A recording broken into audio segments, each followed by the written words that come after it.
Making television great again. They think you're dumb. They think you're racist. Which death threats? Where? I'm talking about riots and attacking police officers. He has falsely libeled and slandered not only me, but members of my team repeatedly. What is the purpose of freedom of the press? Why is it in the First Amendment? There's nowhere left that's safe. I wouldn't want Americans to realize what was really happening.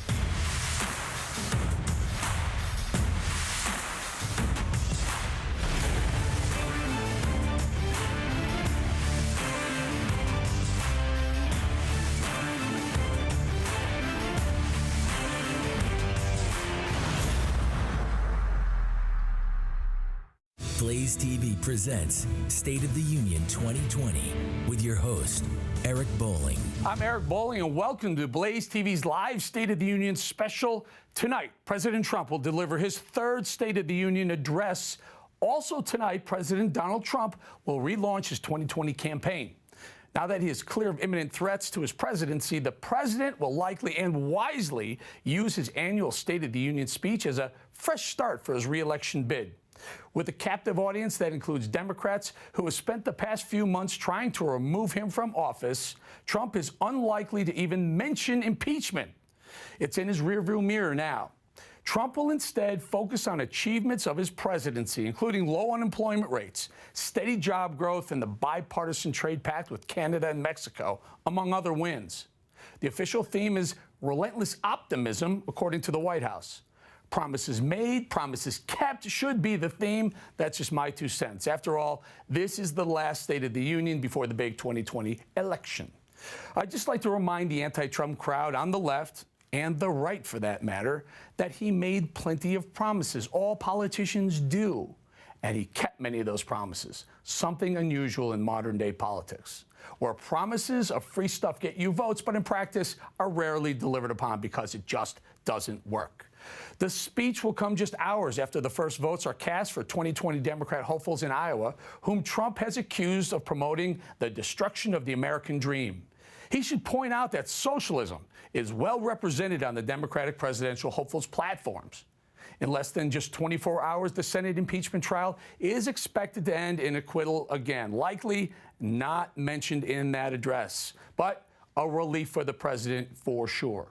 Expect a confident commander-in-chief, very Reagan-esque. Trump is expected to speak generously about his prior actions, which Trump is likely to weave into the speech. Each appeared specifically designed to energize Republican voters, including his free trade agreements with Mexico, Canada, and China, border security enhancements, judicial nominations, and religious freedom protections. It's going to be a message aimed squarely at you, the American public, not a Congress driven by the worst partisan acrimony Washington has seen in decades. As a sports fan, I love the game. I love the teams, and I love the players. But I also like to spend some time in the minutia. Who wins the coin toss? Which rich celebrities sit for the anthem? What color Gatorade gets dumped on Andy Reid? But I'm also a political junkie as well. I'll be listening to the speech for sure, but I'll be watching Speaker Nancy Pelosi's facial expressions. Who can forget that awkward duck clap she delivered last year?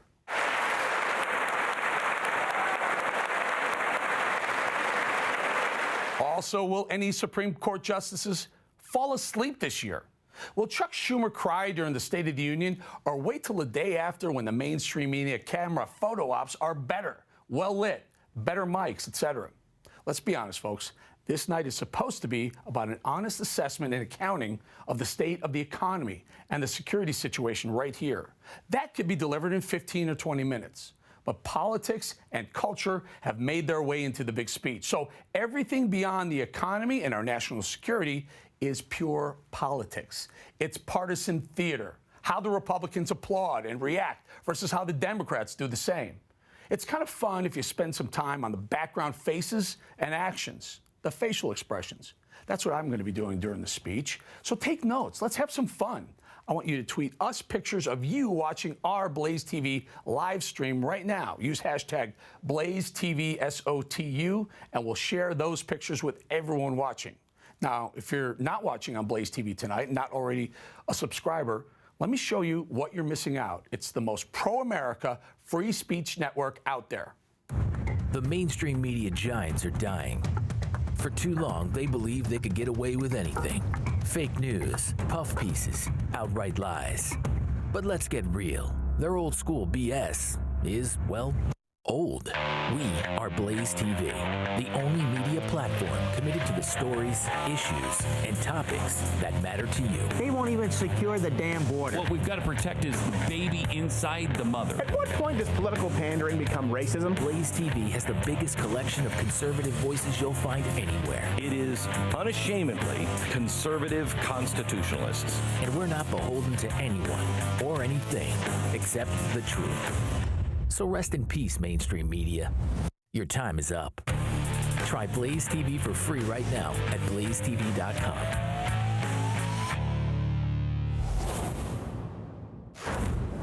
And if you start your free trial today, you'll get $20 off with the code SOTU at blazetv.com. Now let's take it over to Glenn Beck, who's roaming the halls of Congress somewhere right now. Glenn. Thank you very much, Eric. I'm here at the Capitol. I'm actually in the Visitors Center, I think somewhere underneath the Capitol.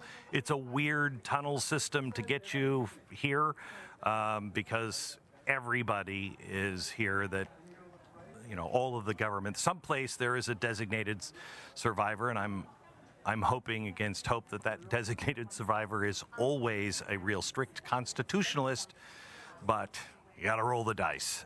Tonight is an amazing event. I quite honestly wish that the president would have been acquitted today or yesterday, as I think it would have been a little more entertaining as a drinking game to see what the president would actually say. But there has been a lot going on and a lot happening this week. We, of course,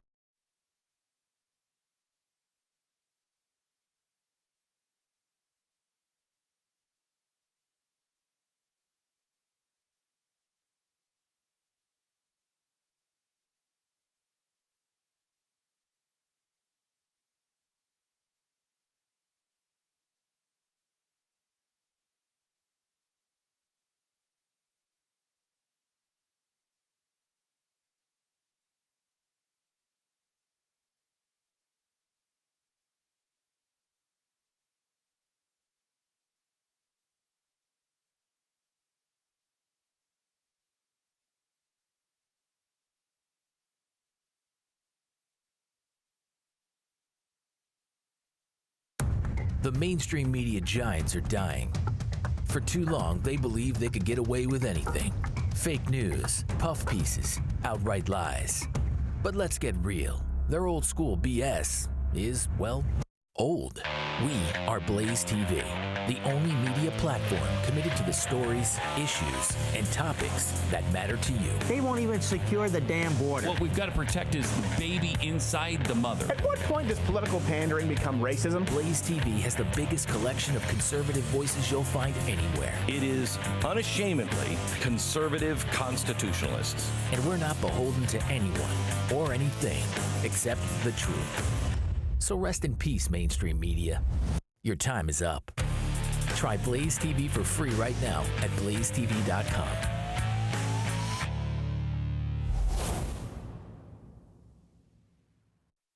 This is Blaze TV.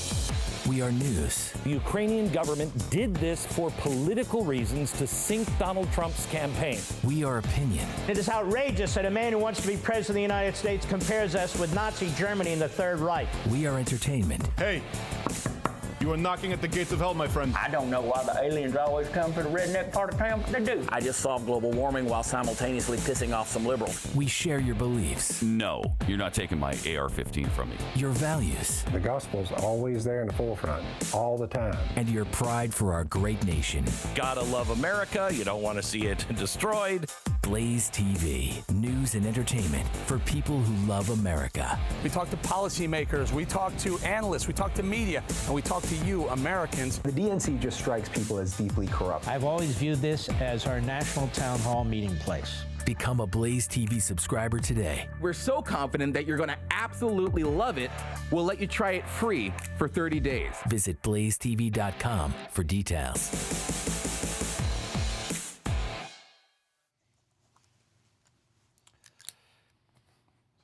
Welcome back. I'm here with an all-star panel. Mark Lauder, the Director of Strategic Communications for the Trump campaign. Stu Burguiere, the host of an all-new Blaze TV show coming soon, Stu Does America. I hear all about that. All right. Sounds a little interesting. And Inez Stepman from the Independence Women's Forum. Let's start with you, Mark. So it's a big night for President Trump, right? So he's got this whole craziness going on with the Iowa caucus, right? And the Democrats are melting down about Iowa, right? And now President Trump gets to walk into that arena with, I don't know, hundreds of millions of people around the world will be watching this. And he's about to be acquitted tomorrow from the impeachment scam. So tell us, he must be feeling really good. Yeah, I mean, this is a great week for the president. Not only did he win the Iowa caucuses, that one we can call. It's 100% reported at 97% Republicans. Yeah. I was there. The energy is huge in Iowa. In fact, many people are thinking the Democrats won't even come back. They've seen the last of the Democrat candidates, and they will just concede the state to President Trump. And then you go into the State of the Union. You'll get the acquittal tomorrow. It is a very big week, and then you even had some of the new polling out that shows the president with the highest approval ratings. Let's stay there for a minute. That's a huge thing. Not only is he the highest of his own presidency, he's higher than Barack Obama was at this point in Obama's presidency, the beloved Barack Obama. And also a number, this is 49%, but the number that stood out, approval and Gallup. Now, this is not some right-wing organization. This is Gallup, who traditionally has not been very nice to the president. 63% approval rating on his work on the economy. And it's the highest level of any president since President George W. Bush right after 9/11. So, I mean, these are very high numbers. We are setting the stage for a historic re-election of President Trump. Is he going to mention impeachment? I don't think he will. I know some of the folks from the White House have said that it's not in the text right now. Of course, the president's known for a time or two to go off script.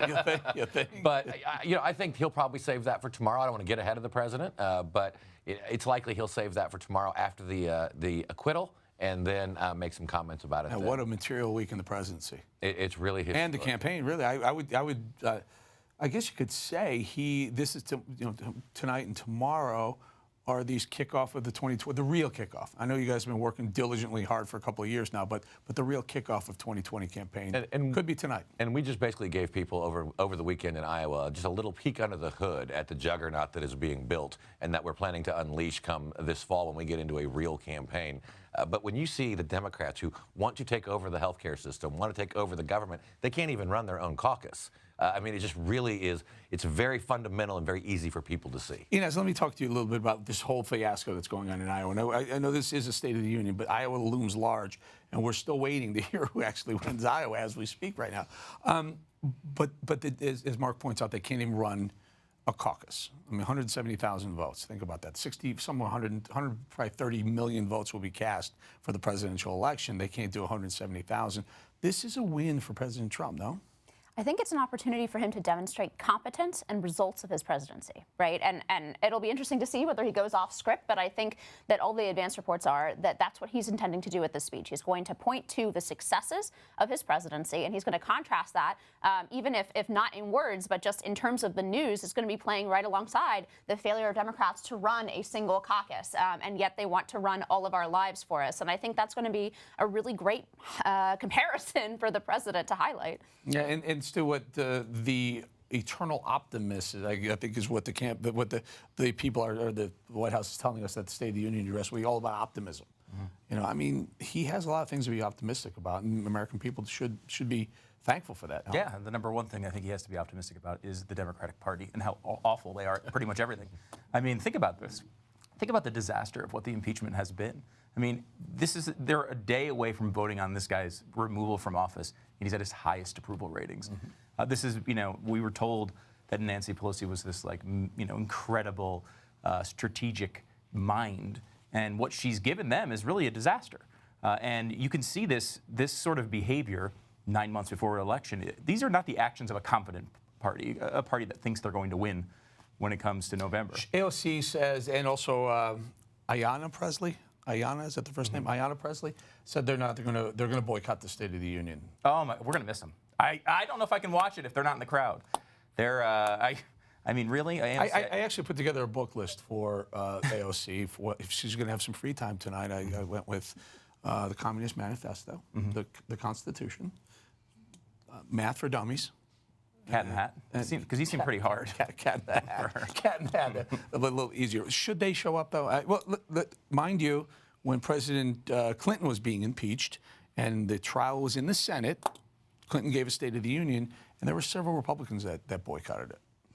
Look, I mean, I think that AOC is sort of the future of the Democratic Party, and I think that there is a large wing of the Democratic Party that wants them to boycott. That being said, I don't think viewers are going to particularly miss the Mean Girl caucus from last time. If you recall, they all wore the same thing. They clapped only for themselves last time. Out of all of the successes that President Trump had highlighted about the country, they only stood up and clapped for themselves. That was a really bad look. So, I mean, maybe they're doing themselves a favor by staying home in the sense that if that's the way they were going to behave at the State of the Union, that's not what America wants to see from the Democratic Party. So let's talk a little bit about what's going on, Mark. You have now Pete Buttigieg is winning Iowa right now. If he happens to eke this out and win Iowa, then you're probably going to go to New Hampshire based on the performance, the horrible performance of Joe Biden. He's in fourth place right now, barely beating Amy Klobuchar right now. If that were the case, then Bernie probably wins New Hampshire. And then maybe Biden comes and wins South Carolina. You have three different nominees winning the first three different contests. Well, and that's not even a given. I saw a poll recently, I think earlier this week, that showed that Joe Biden's 31-point lead in South Carolina is down to 5 points. Wow. To Bernie Sanders. To Bernie, yeah. So it's right now you can arguably say that a self-proclaimed socialist, communist sympathizer in Bernie Sanders is the leader of the Democrat Party. Do you want to run against Bernie Sanders? We're not going to pick who we run against. Well, that's the question we've asked you, and you've been consistent. I asked Brad Parscale on Sinclair earlier tonight, who do you want to run against? He said the same thing. I get it. That's what the campaign is supposed to do. We don't care who we run against, we'll win. But there's a reason. Everything has a reason. There's a reason for everything in politics in D.C. And President Trump and some of the other, Ronna McDaniel have tweeted that Bernie Sanders is getting ripped off. Like they're stealing it from Bernie the way they did in 2016. It appears to me like everyone in Trump world wants to run against Bernie Sanders. I can see why. I mean, the stark contrast between a capitalist and a socialist is an easy one, but is it? Am I right? Well, I think this is obviously just recognizing what many people in the Sanders camp are already thinking, and especially Sanders supporters who do think it got taken from them in 2016. And then when you look at some of these things happening, it looks like it's happening all over. It's like the Groundhog Day commercial that, was apparently the best commercial of the Super Bowl. It's happening all over again. But it really won't matter because so many of the candidates, their top candidates, have endorsed some of Bernie's policies, whether it's the radical Green New Deal, giving free health care to illegal immigrants. I actually recommended that to the Iowa Democrat Party that they should just give all of the candidates their delegates, because that's what Democrats do. Take it away from the people who earned it and give it to the people who didn't. There's a share delegates, right? Yeah, that's money. Money matters in politics. Excuse me. We take a look at the graphic, fundraising. We have that ready to go, fired up, control room, fire up that graphic. Anyway, you guys are looking at $1.5 billion. It's really remarkable. And we have actually seen our fundraising increase since the impeachment started by 20 to 30%. We've raised, in last year, in 2019, we raised more than twice as much as Barack Obama did in the 2011 lead up to his reelection. The numbers are extraordinary. Well, that's what we're looking at right there, fourth quarter now. We see you guys at $46 million. 30. And that's just our campaign. That doesn't include the Republican and that's not the RNC. And that's the joint committees. And so people understand the way it works. All the committees get together. They all raise money for the candidate, the incumbent candidate. And right now, you guys are blowing them out of the water, even just the Trump 2020. And forget all the others. Altogether, you're going to $1.5 billion one side, one team, guys. And the most important thing, though, is not just the dollar number, which is phenomenal. It's what are we doing with it? And as I travel the country right now, I was in Nevada, I was in Arizona, I'm hearing from state party chairmen who've been around for quite a while saying they've never had the resources and the people from the national presidential campaign and the RNC on the ground this early in their targeted states. So it's building that juggernaut. Right, but how are you spending it? Right, so here's the issue. So Trump broke new ground in 2016, Pascal et al. Realized that you can win or you can do very well by targeted ads in Facebook. No one saw that coming. Even the hero of the social media world, Barack Obama, in 2008, hit social media hard won, but no one saw the use of Facebook. Let me ask you, Inez, what do you think they're going to do with it? I should ask you, what are you going to spend the money on? More. Well, it'll be on digital. It'll be on traditional. But right now, what's the split? I'm not going to get into the details, the fine point details of that, but I can also tell you where a significant amount of resources is going now is into the ground game. Because ultimately, every election is a turnout election. So we need the volunteers, we need the staff to be identifying voters, registering voters. Is that a risk that you have so much money, you have such a, he's peaking at 49% at the right time, that people don't show up because he's got it? Well, we're going to fight that. We're going to fight that very hard. And you saw that last night. We had very strong, enthusiastic turnout in a Iowa caucus that was one-sided. Everyone knew that the president was going to be renominated and win that caucus. What's the trick? What's the key? I mean, there's so many different keys. People say Pennsylvania is the key to winning. Florida is the key to winning.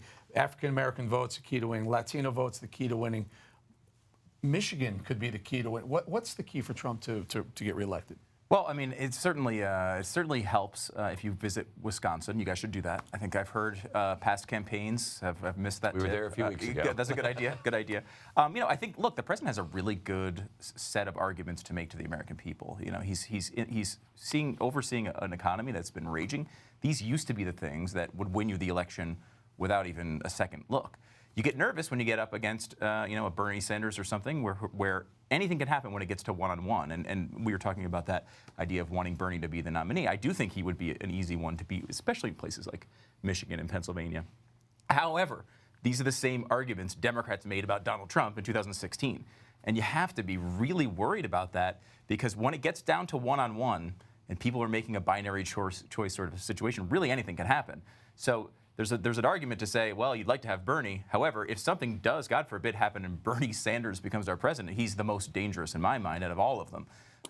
So I do think that there's just communicating to the American people, hey, look, what you have is pretty good right now. Like there's a lot of fighting in the media, but explain to our group here, our faithful audience. And by the way, if you're watching this, you don't have a subscription, you got to sign up for Blaze.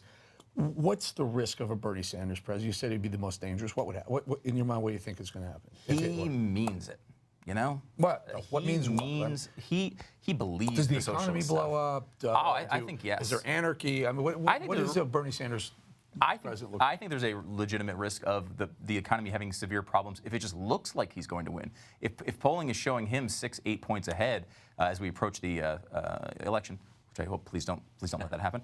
But if that is happening, you're getting to a position where I think the economy may start to just turn in the fear of a Bernie Sanders president. You know, and it's one of the wacky things I've noticed. And young people seem to love this whole free stuff Bernie Sanders idea. It just sounds really great to them.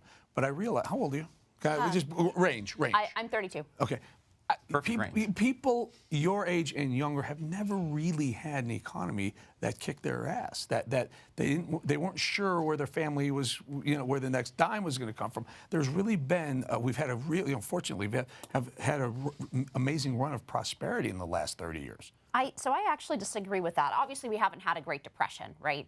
But by all available measures, my generation is behind where their parents were, which is not supposed to happen in America, right? It's not supposed to happen that your children are behind where you were at a similar stage in life. So I actually disagree, and I think that's actually a large part of Bernie Sanders' appeal. And I disagree also with the idea that he's the easiest one to beat, especially in those Rust Belt states. There's a reason that, for example, somebody like Michael Moore is out there saying and telling Hillary, he was one of the people who told Hillary, go visit Michigan, right? And he's the one who said Hillary would not be a successful candidate in these places. A lot of the people who voted for Obama and then for Trump are not interested in any of the other Democratic candidates, but a lot of them were Bernie people initially in the primary. And so I don't think that this is a back to normalcy campaign election. I don't think that Bernie Sanders will be completely easy to beat. We'll see if the establishment of the Democratic Party essentially takes him out for us. Like as a Republican, I'm not in your business, but I would rather run against Biden.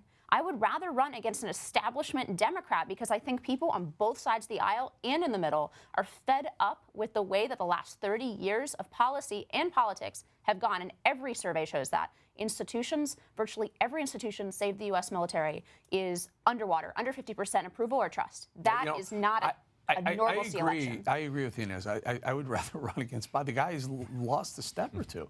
I mean, I'm just looking at the debate stage, I mean, if I'm Trump, I would much rather have Biden on the other podium than me, or the lectern, whatever you call it, than across from me versus Bernie's feisty. He's a fighter. And to your point earlier, I think that's one of the reasons when we look back at history. Go back to the Ronald Reagan re-election in '84. Ronald Reagan had very low approval in the 30s in the first couple of years in office after the recovery, obviously, post of the assassination attempt. And it wasn't until people started to feel the economy, because you were coming out of the malaise of the 70s. And what I think we're seeing right now, and to your point, is that many people still are confident, but they're not 100% sold coming off of the Great Recession, where we saw we saw many people hurt, many families hurt, many people your age came of age during those times. And so as this Trump economy continues to pick up steam, as it continues to grow, and as every month that we have full employment like this means employers are going to have to pay you more to either to get you to jump ship and come or to stay where you are. And as that starts to permeate and people start to see it, President Trump's approval numbers, we're seeing it now, are going to skyrocket even more. Stu, the immortal words of James Carville, it's the economy, stupid, right? He should be smoking the field. I mean, he probably will, because it always comes down to the money. I mean, it should be. I agree with you. I think, look, we know that Donald Trump occasionally can shake people up a little bit and fires up opinion on both sides. And I think a lot of his accomplishment when it comes to the economy has been lost among the tweeting and some of these other things that I don't think necessarily America always loves. That being said, and I agree with you, there's a really good case for Bernie in that, like, he does have a lot of those sort of anti-establishment credentials that people do want right now. It's just hard for me to believe. He wants to spend $97 trillion new dollars over the next 10 years. $97 trillion. We are going to come to a point where someone who is in the unions, right, and does maybe still have their job, is looking at a world in which they lose their incredibly good health insurance because it becomes illegal. Like, these policy arguments, I think, I think generally speaking, people don't care about policy, unfortunately. But when it comes down to that, is such a dramatic shift from, I think, where America is, that I do hope that people will recognize where Warren, even, who is very liberal, she's still an establishment creature. Biden certainly is. Many of the people there are. Bernie's different. I mean, Bernie's a guy who's, he's in 1989, he's going to the Soviet Union, right? This is a guy who's saying the exact same things today that he was saying 50 years ago. He is a believer. If he gets in there, I would not be surprised if they get the control of the Senate, that he blows up the filibuster and starts passing every one of these things. And that's a world where that is a different America. Not recognizable. people under 35, I think the last poll I saw, Democrat voters under 35 overwhelmingly support Bernie Sanders. As you get older, they move to Biden. How do you explain that? It's actually a cliff, right? In the sense that it's not just that as people gradually get older, they tend to lean towards Biden and away from Sanders. Sanders' main support is from 18 to 35. Yeah. Even when you get to 40, his support drops off precipitously. Correct. No, look, I mean, I think there's two things. It's one, it's the economic thing that Biden picks up the old vote, but how in the world does, what is he, 76 years old, Bernie Sanders, pick up the 18 to 35? I think it's two things. One, the economic malaise. Actually, most of my generation did graduate essentially into an economic malaise. For me, I graduated in 2010. Do you know what an economic malaise is? I was there for the 1989 stock market crash. I was there for the 05 crash. I mean, and my parents and grandparents were there for depressions. You guys have had it pretty darn good. I don't mean to generalize like this, but for 30 years, the 2005 blip was recovered in a year or so. We're talking about, first of all, 2009, and the slowest recovery in American history. But it was a year. It was a 1 year event. It wasn't a 4-year drag on, this is fundamentally, by the way, why Trump I think, shook up the Republican ideology is actually because even though we see, in some senses, wages go up, like nobody has to worry except for in very rare circumstances in America in terms of putting food on the table. We're not living in Great Depression, but you are less likely to have been grown up with a two-parent married household. You are less likely to be Let me just tell you something. Let me say, growing up, yes, there were economic bumps in the road and things were, I mean, to talk about struggle, family struggle. I know that life. But it was also, we feared the Russians.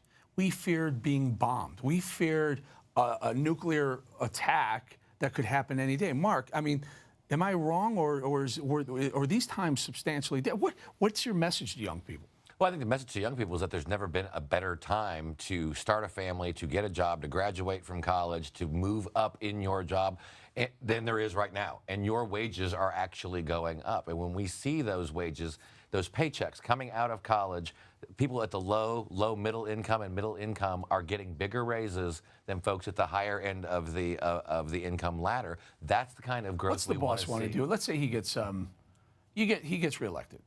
I mean, he can't be elected again. He's got 4 years to, what does he want to do? What's his policy? Well, I think, I'll leave it to the White House and the president to design policy, but the president has said he wants to make the tax cuts permanent. And because of arcane Senate rules, we had to make some of them have an expiration date because of the way they were funded and passed by Congress. So that's an opportunity for Republicans to go in and say, we want to make these permanent. I think he also wants to do something fundamental about health care. He wants to bring down the cost of prescription drugs. He understands that it's unfairly affecting American families, and he has already started to lower those costs just by speeding up the approval of generics and dealing in some of our trade deals. Is he going to get involved in infrastructure? Infrastructure is very important. The president wants to do it. He's a builder. We've got to work with Congress to be able to fund it, and that's where that rub hits. But we'll get there. It's just a question of working through this election cycle, seeing if we can get the House back, and we can finally start to move together all together on a package for infrastructure. What do you want to hear tonight? What do you want to hear tonight? What I want to hear tonight? Well, I think laying out the case that the economy is succeeding, and then, as you said, building people's confidence that it hasn't just been a couple years. We're seeing for the first time that that this economy is roaring for all sectors, not just for certain parts of the economy, not just for people, for example, who are college educated, but in all sectors. So that would be a good thing.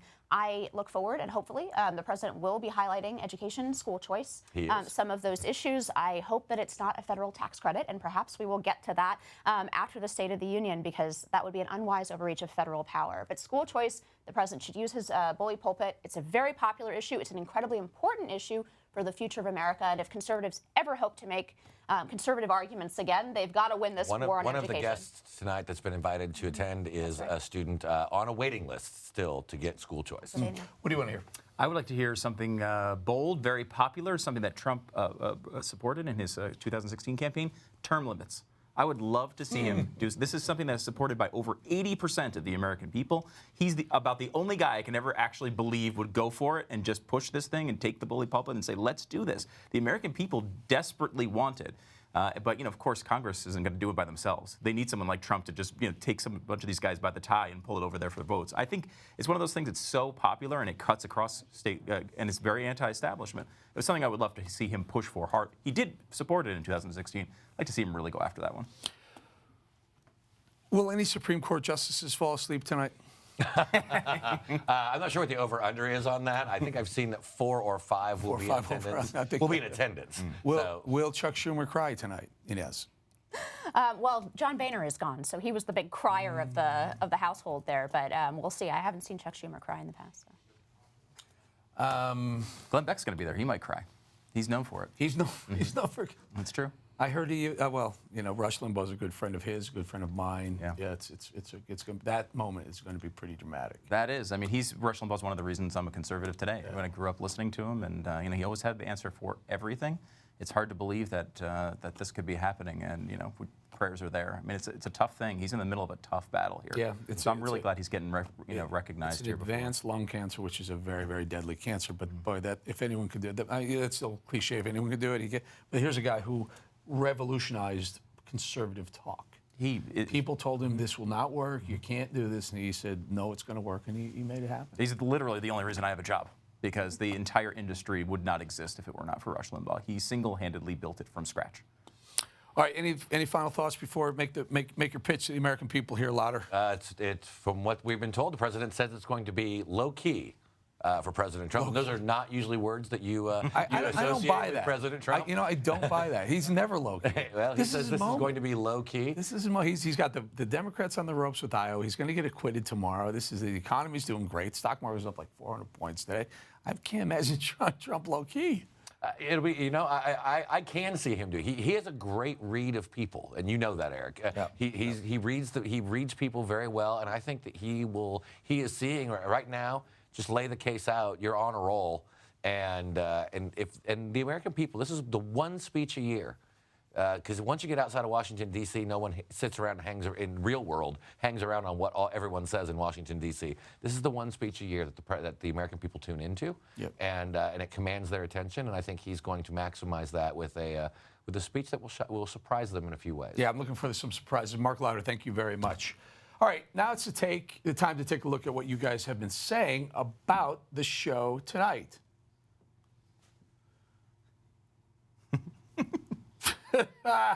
Who is that guy? Do we know them? I'm not sure if we know those people.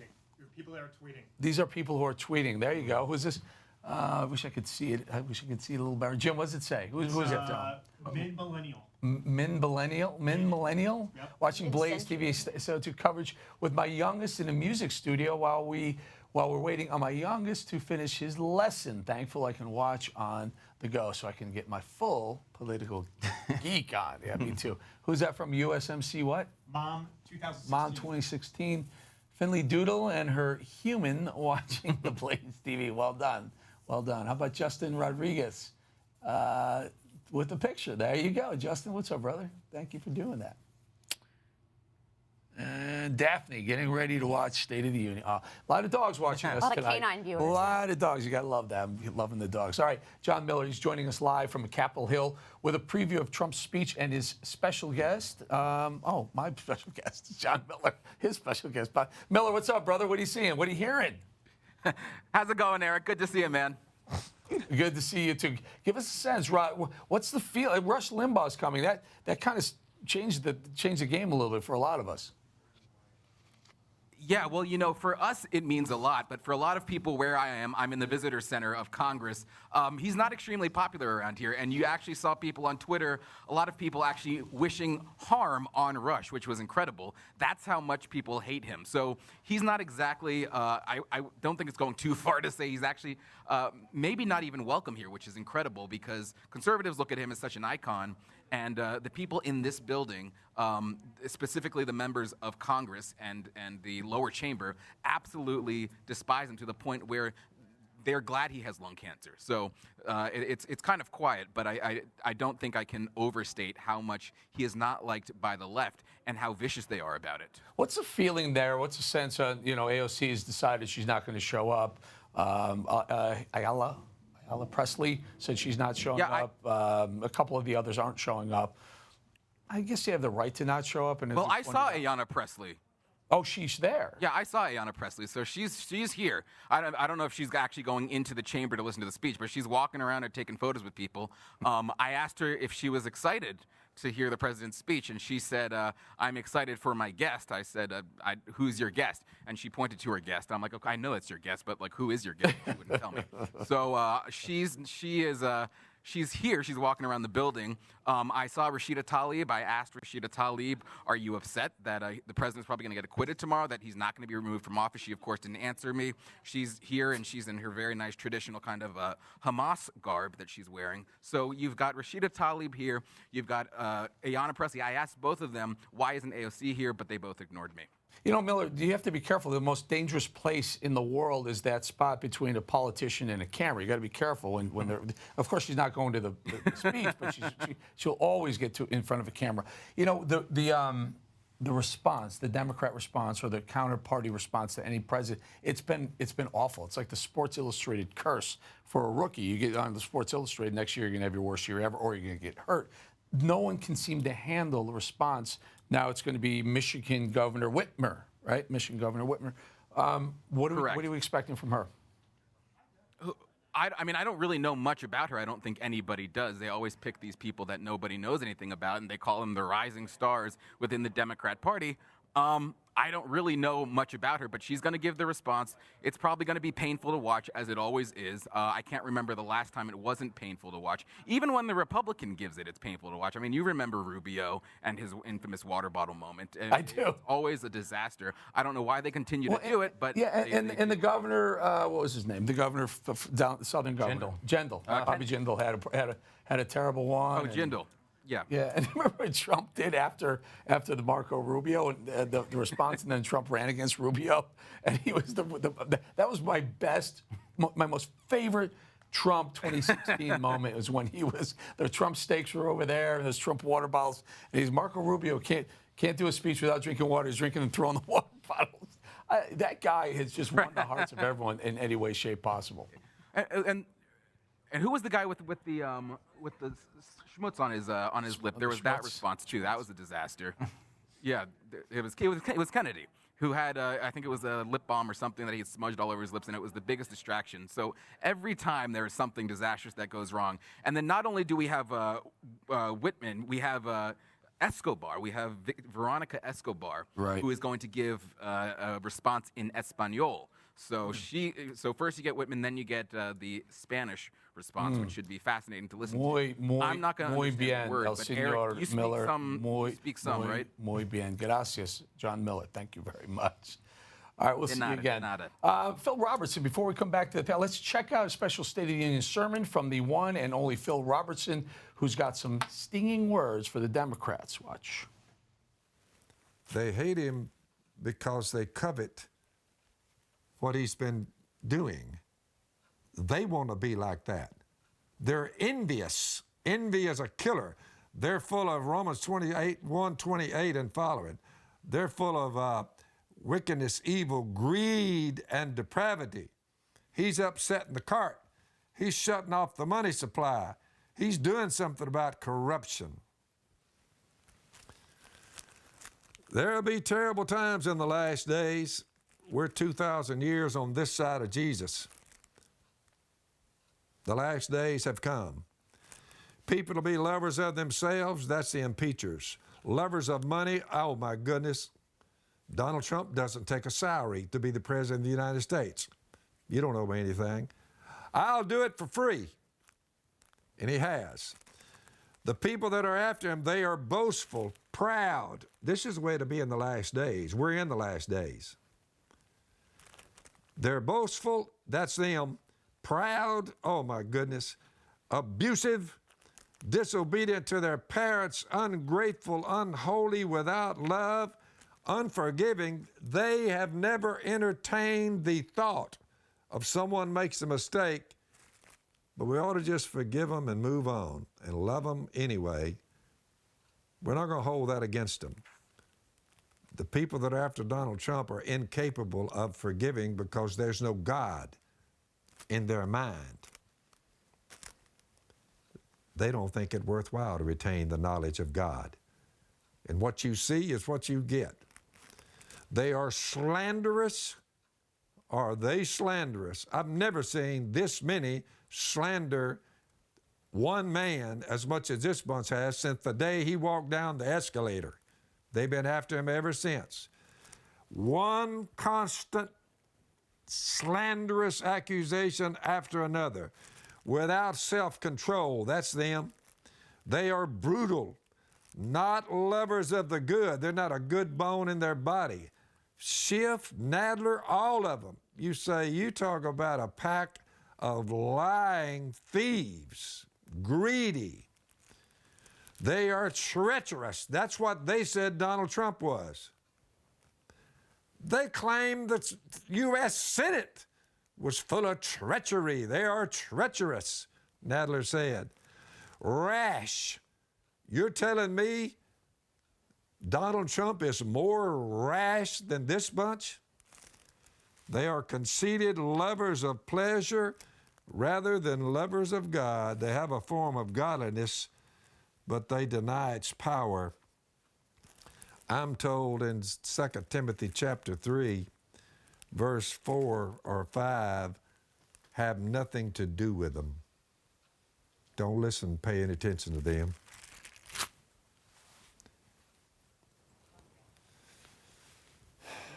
Go through way too many of those. All right, if you want more from the legendary Phil Robertson family and the family, check out the Unashamed podcast right here on Blaze TV or wherever you get your podcasts. Now, we're back with our all-star panel, and joining us now, Dr. Sebastian Gorka. Dr. Gorka, thank you for joining us, my friend. Good to be here. Well, we got about 30 minutes or so before the big speech. What do you expect? What do you want to hear? I want to hear, we've got the list of guests, and I'm so excited. The first group of guests are exactly what I recommended. We need to see the survivors, the victims, the family members of people who were killed or injured by Qasem Soleimani's actions in Iraq. And that's exactly what they've done. The news that Rush Limbaugh, who we owe a debt of gratitude to, I'm a national radio host, I wouldn't have my platform without Rush, Sean, everybody else, Dennis Prager. So giving him the Medal of Freedom tonight is a masterstroke. I want to see the projection, the next 4 years. If we get the president reelected, what's going to happen now? We've moved from MAGA to CAG. Now we want to see the bright future of a second Trump term.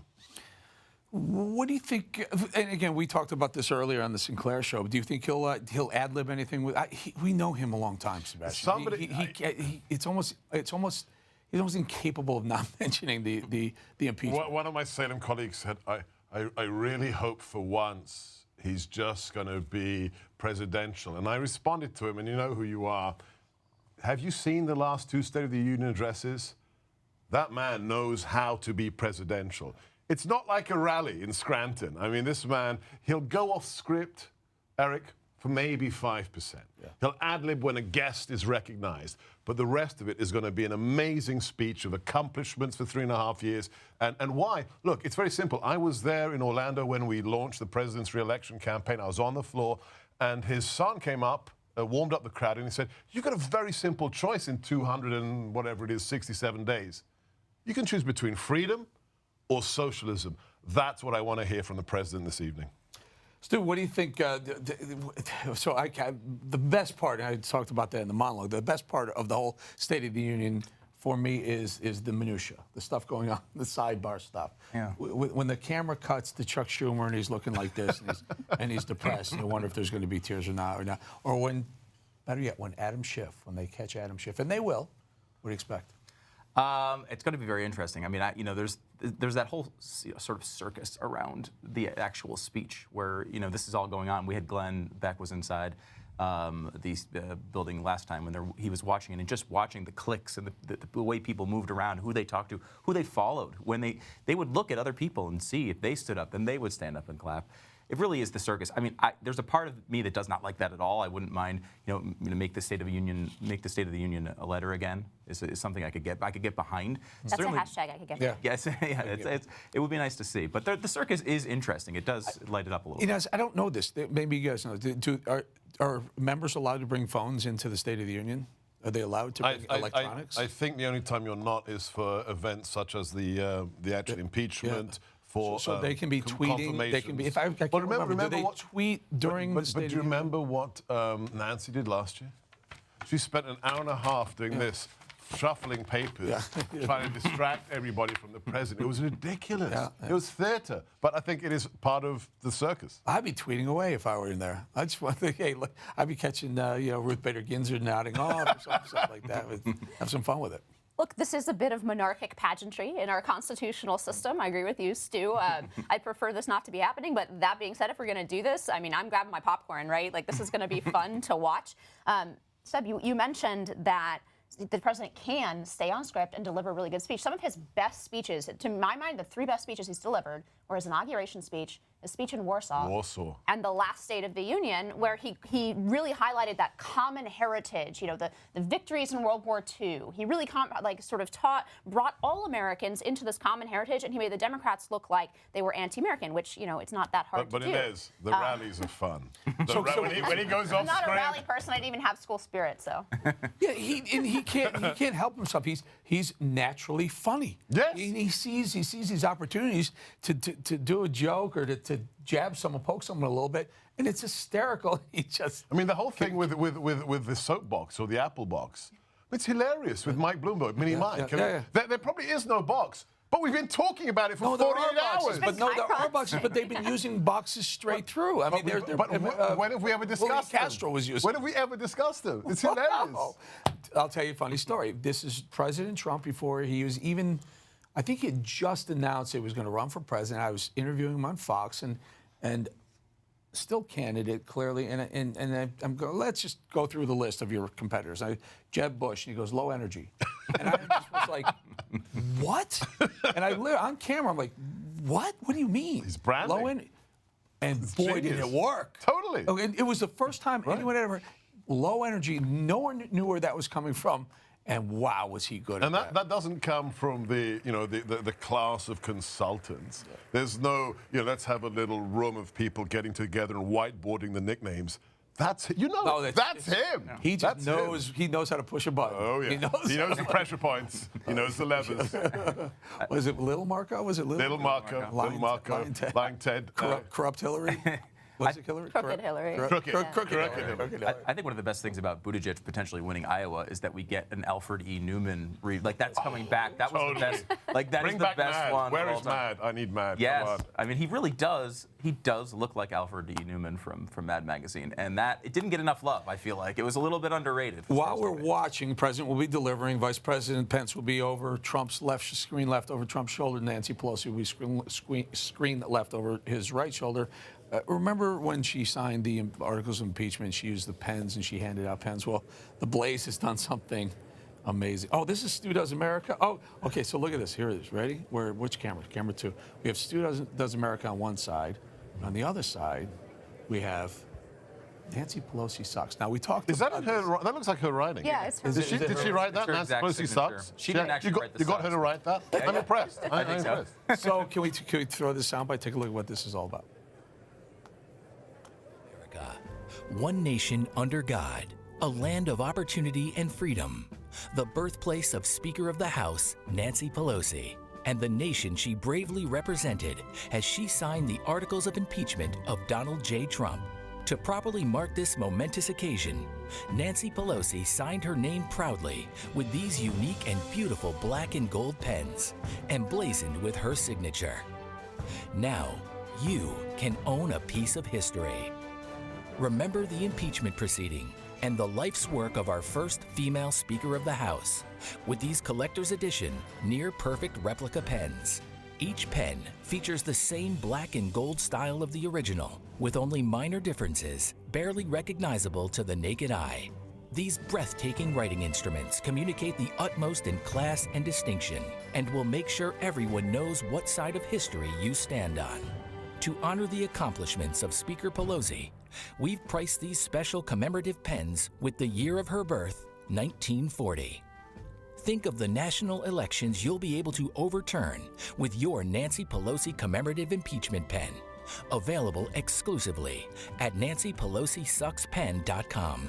This priceless work of art will remind you of Speaker Pelosi's constantly surprised facial expressions and babbling nonsensical speaking style. Plus, it will forever communicate your lasting feelings towards this true American hero.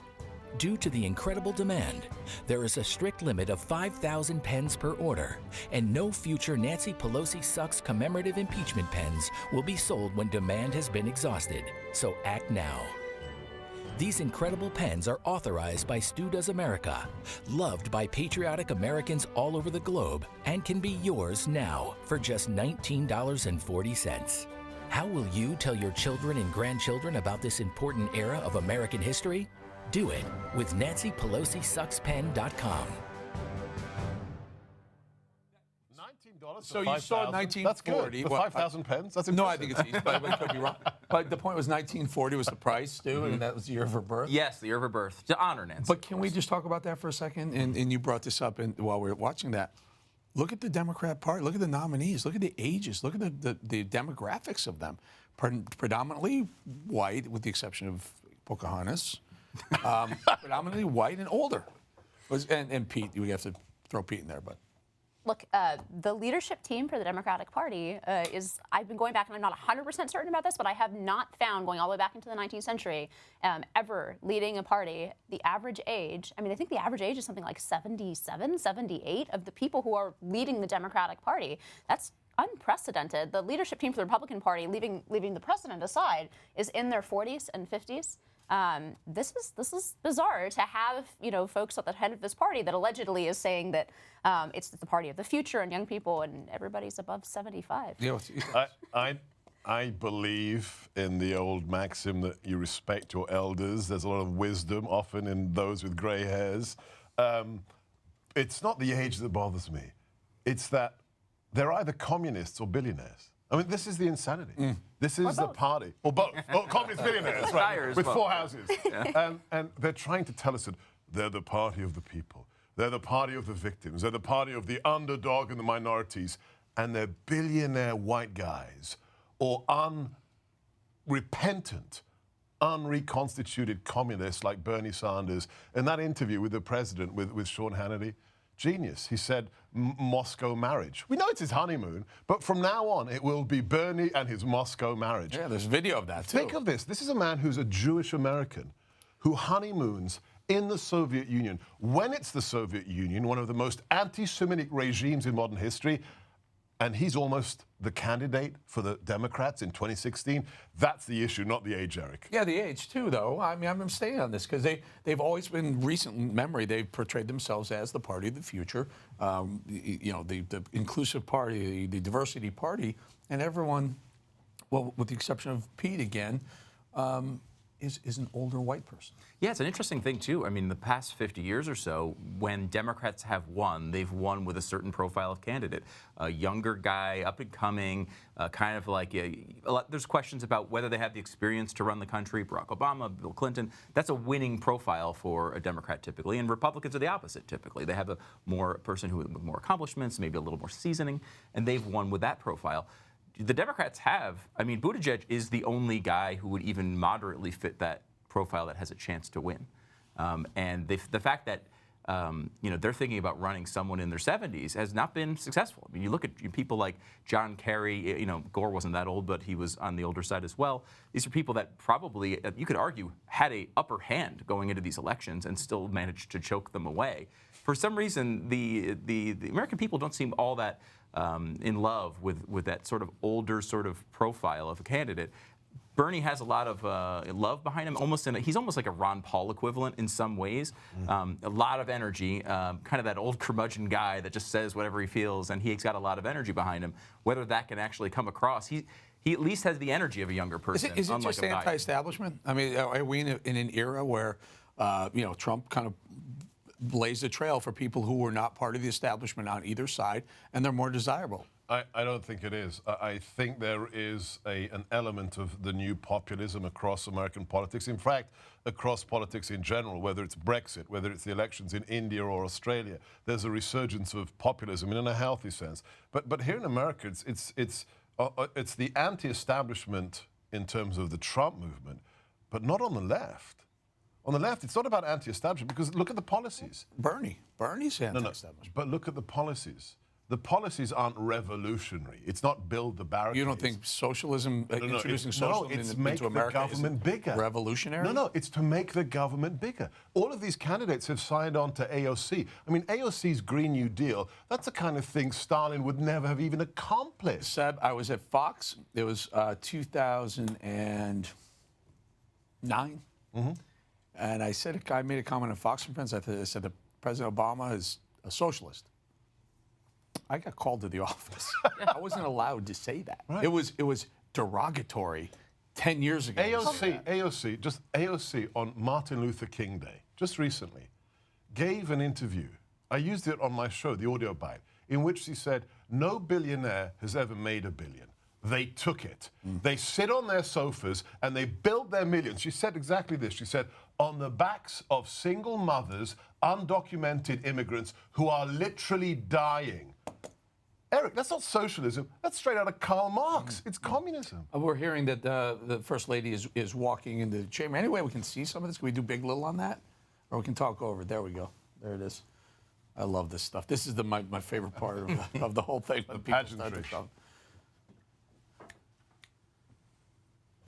Any way to hear this control? Can we get some sound on that? The sound up on that Nat vote. There we go.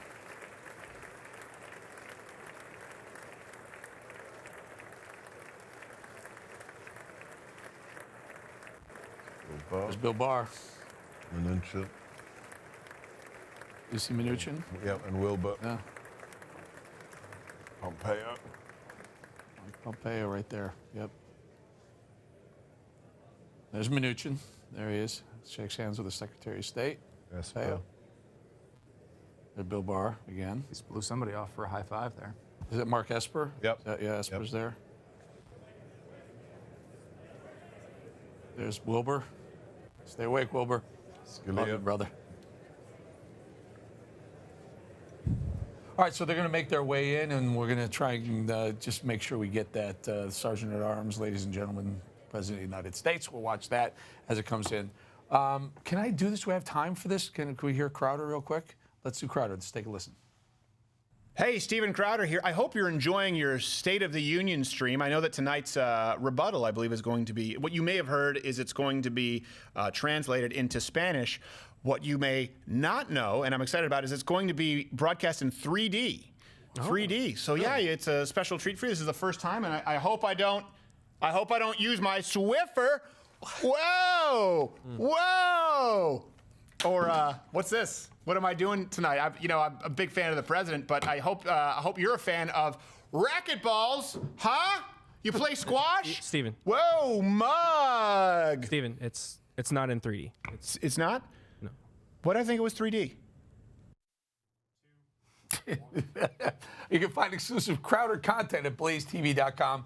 And by the way, use the special promo code SOTU, SO2, and get, I don't know, you get a bunch of stuff. What do you get? $20 off. $20 off. See, $20. $20 goes a long way. You can buy pens. Thank you. You buy one. Single pen. You know what, Stu? I think they should get a pen with it. That would be a great way. I'm telling you, we did this pen thing on one of our last shows. I went back to the Trump Hotel, have a bite to eat. I had 5 people ask me, where can I get a pen? These pens are in big demand. It is hilarious. We almost didn't make them. They thought it was a joke because we made the stupid commercial, and they're like, "Wow, well, you know." I was like, "I really want to make the pens. Let's just buy 100. See if we can sell 100." I'm putting my kids through college on these things. Yeah. This is my entire retirement plan. Let's be serious. The Trump campaign has sold $1.5 million of plastic straws. Plastic straws. That was Plastic. Yeah. Amazing. Trump straws. That's awesome. Genius. That means our side is pretty ticked off with political correctness. You can use your pen, Inez? Of course. I'm looking forward to it, and as long as I don't have to use paper straws, I'm good. I'll buy you some Trump straws. Yeah. I'll get you some Trump They were all straws. sold out. That's the one Trump merchandise thing I would have bought, and they were all sold out when I looked. What about the Christmas? They had Christmas wrapping paper that was snowflakes for your snowflake buddies. Yeah.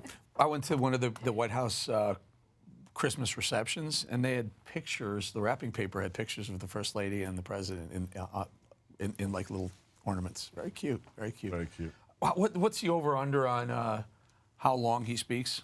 2 hours. Oh, my God, no. Not that long. Well, there's a lot of applause, and you've got to break the speech to introduce the guests. So I think a good 90 minutes to 2 hours. Do you really? What do you think, Stu? Oh gosh, I don't think I get. I mean, because you're right, it is about 80% applause, which I just it is agonizing. You kind of want to watch it. Like, you ever watch an NFL game and then they do the cut downs afterwards on the NFL Network, and you watch the whole game, and you realize the actual action in an NFL game is like 19 minutes. Right. That's what I want to watch on this. Just like, we'll edit all the applause, we'll have the good policy lines, go through. I want to see these guests. Some of these guests are amazing. I mean, there really are incredible stories. Like to see that, but can we move it along a little? I'm going to go an hour and 10 minutes. I'm going to go 70 minutes. The day before the vote in the Senate? I don't think so. 90 minutes. 90 minutes. I'm going to go. All right, let's do it. Let's take a look. The president's being introduced.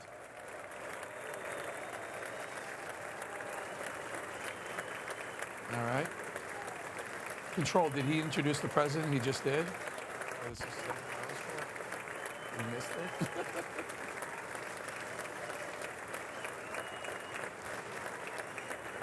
There he is. Otis 45. I just find it peculiar that the Democrats who are on the left side, not the side he's shaking right, the Democrats will typically fall over themselves to shake his hand and then trash him tomorrow on TV. There's Van Hollen. Not there, but there's Rush. No, there's Rush. Hey, Rush with the First Lady. Oh, wow. Poor guy. He's lost weight. Yeah. Yep.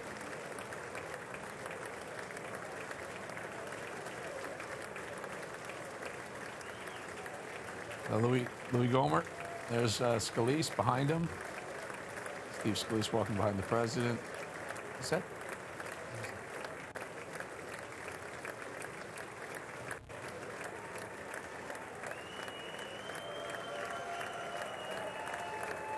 Secretary of State again. John Roberts. like to hear that conversation. John Roberts is presiding over the Senate impeachment trial. Kavanaugh. There's McCarthy. There's Kavanaugh and Kagan. Gorsuch. Elena Kagan. Yeah, it's just the shorter lady in the back there. Do we see? By the way, it's optional for Supreme Court justices. They can come if they want to. They're not required to. Did I see Ruth Bader Ginsburg by chance? I didn't see. Did not. No. Did not. She's not there. I just didn't see her. There's Nancy. Did you see that?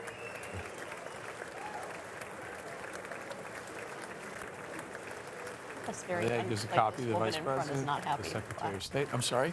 The woman in front is not happy to Oh, did you see that? Something happened there. Did you see that? A little look? No. She wanted to shake his hand and he didn't. Oh. He pulled it away? The old... He gave her the folder and then just didn't shake her hand.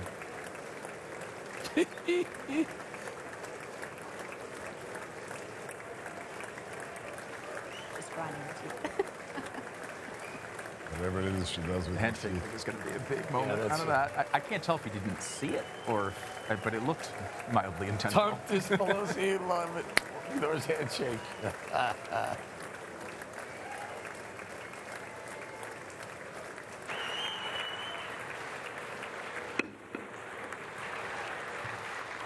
Members of Congress, the President of the United States. Are that people booing?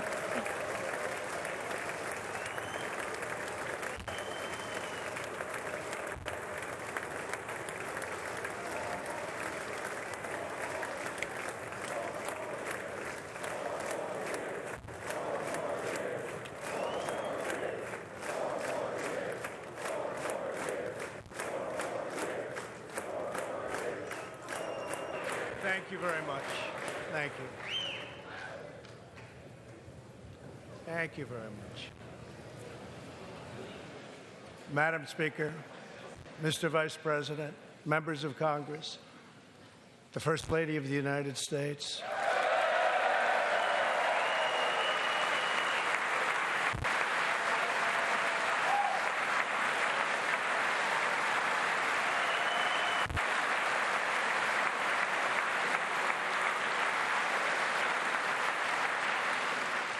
and my fellow citizens, 3 years ago, we launched the Great American Comeback.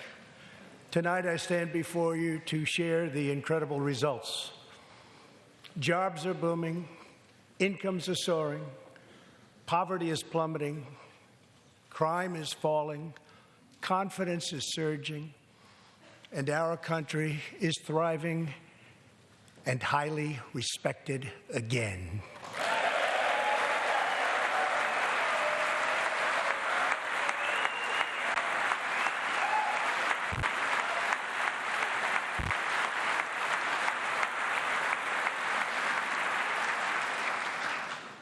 America's enemies are on the run.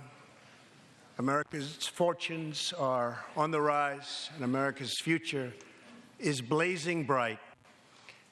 The years of economic decay are over.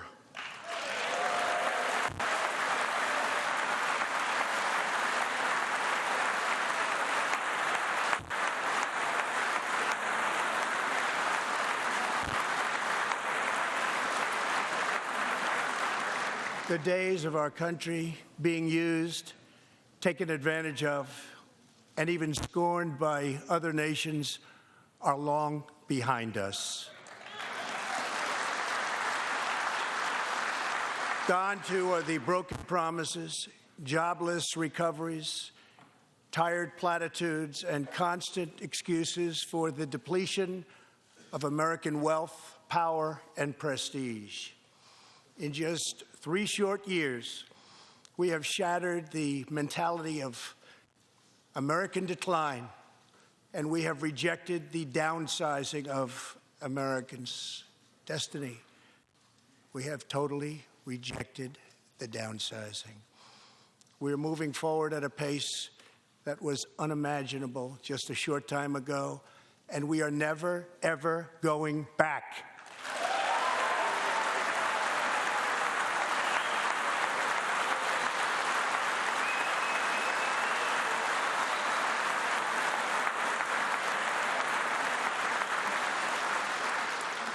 I am thrilled to report to you tonight that our economy is the best it has ever been. Our military is completely rebuilt, with its power being unmatched anywhere in the world, and it's not even close. Our borders are secure. Our families are flourishing. Our values are renewed. Our pride is restored. And for all of these reasons, I say to the people of our great country, and to the members of Congress, the state of our union is stronger than ever before.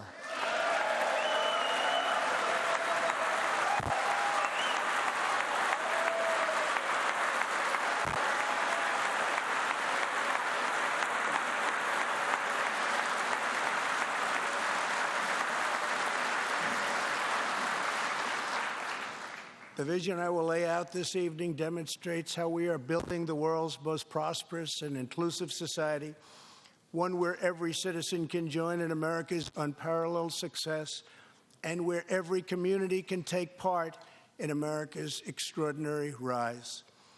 From the instant I took office, I moved rapidly to revive the U.S. economy, slashing a record number of job-killing regulations, enacting historic and record-setting tax cuts, and fighting for fair and reciprocal trade agreements.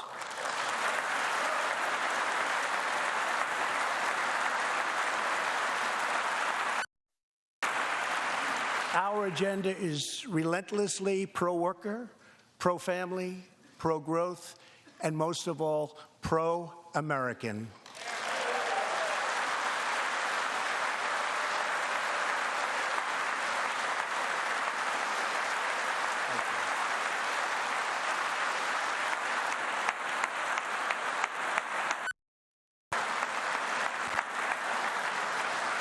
Thank you.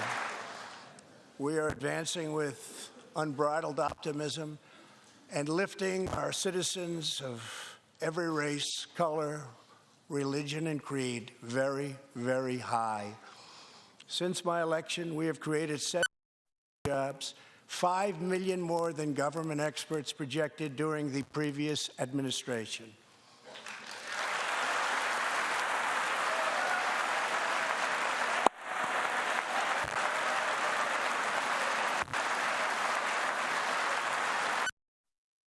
The unemployment rate is the lowest in over half a century.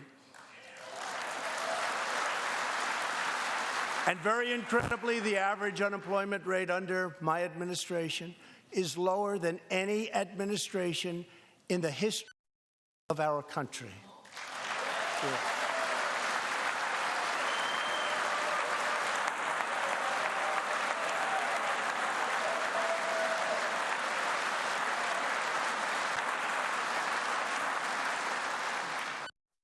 If we hadn't reversed the failed economic policies of the previous administration, the world would not now be witnessing this great economic success.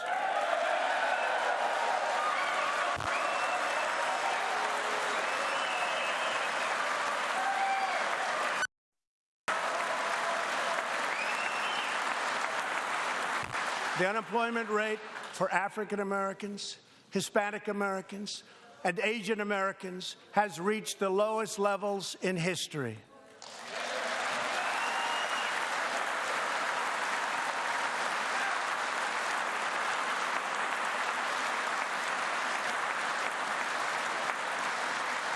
African American youth unemployment has reached an all-time low. African American poverty has declined to the lowest rate ever recorded. The unemployment rate for women reached the lowest level in almost 70 years, and last year women filled 72% of all new jobs added.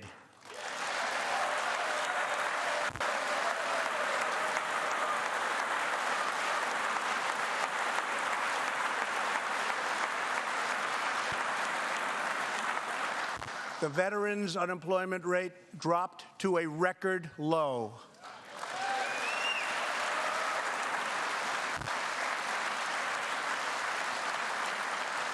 The unemployment rate for disabled Americans has reached an all-time low.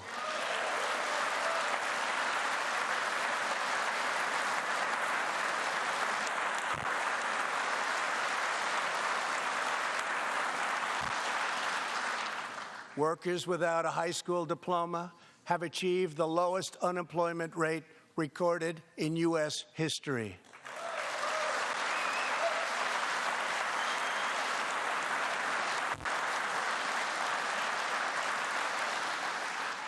A record number of young Americans are now employed.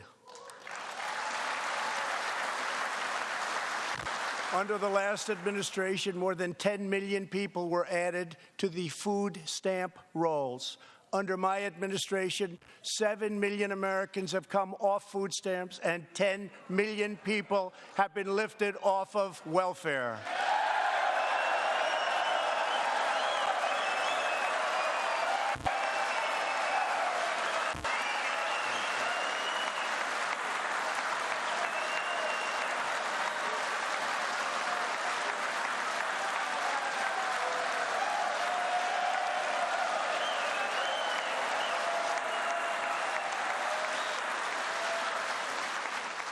In 8 years under the last administration, over 300,000 working-age people dropped out of the workforce. In just 3 years of my administration, 3.5 million people, working-age people, have joined the workforce.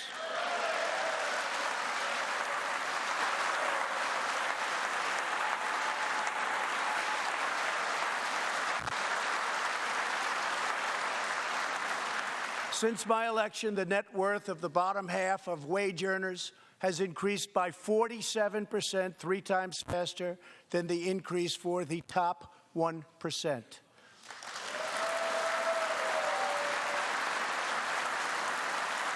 After decades of flat and falling incomes, wages are rising fast, and wonderfully, they are rising fastest for low-income workers who have seen a 16% pay increase since my election.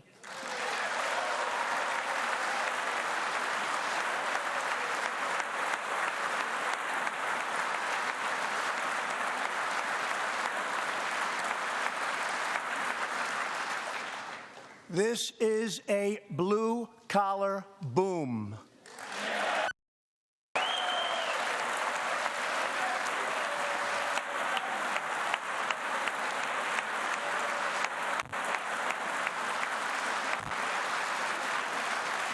Real median household income is now at the highest level ever recorded. Since my election, U.S. have soared 70%, adding more than $12 trillion to our nation's wealth, transcending anything anyone believed was possible. This is a record. It is something that every country in the world is looking up to. They admire.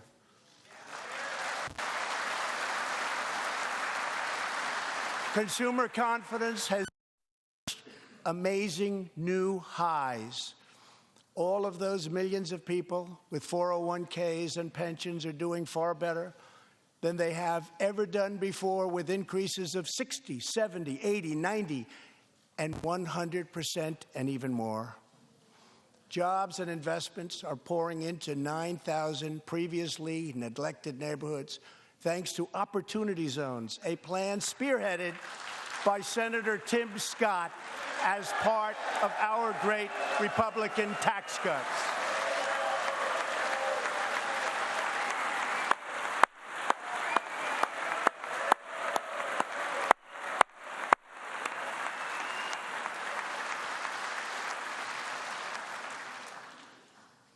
In other words, wealthy people and companies are pouring money into poor neighborhoods or areas that haven't seen investment in many decades, creating jobs, energy, and excitement.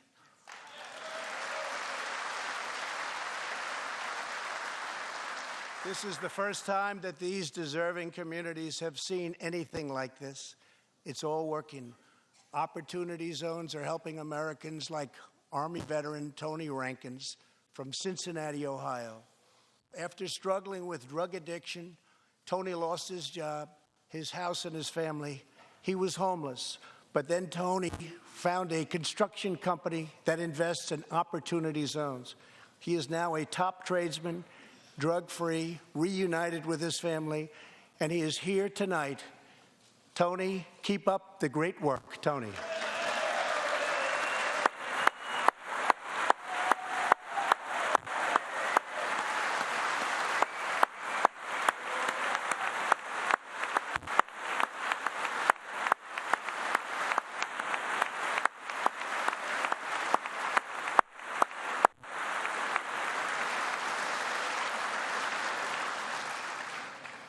Thank you, Tony.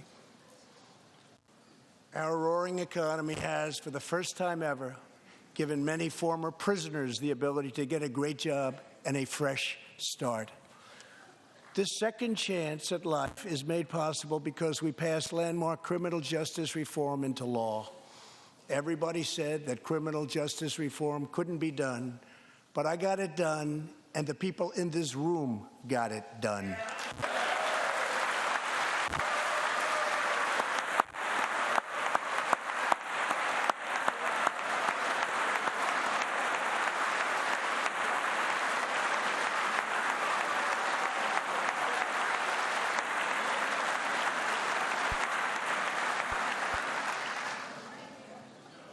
Thanks to our bold regulatory reduction campaign, the United States has become the #1 producer of oil and natural gas anywhere in the world by far.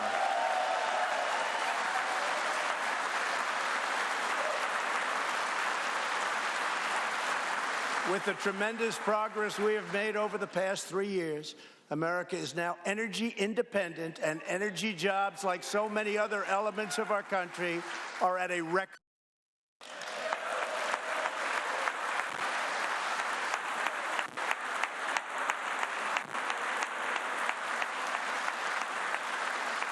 We are doing numbers that no one would have thought possible just 3 years ago. Likewise, we are restoring our nation's manufacturing might, even though predictions were, as you all know, that this could never, ever be done.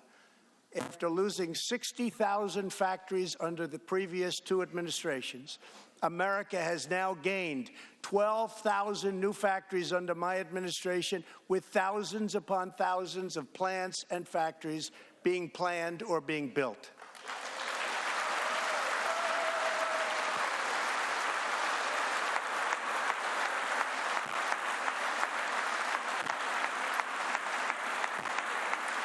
Companies are not leaving. They are coming back to the USA. The fact is that everybody wants to be where the action is, and the United States of America is indeed the place where the action is. One of the biggest promises I made to the American people was to replace the disastrous NAFTA trade deal.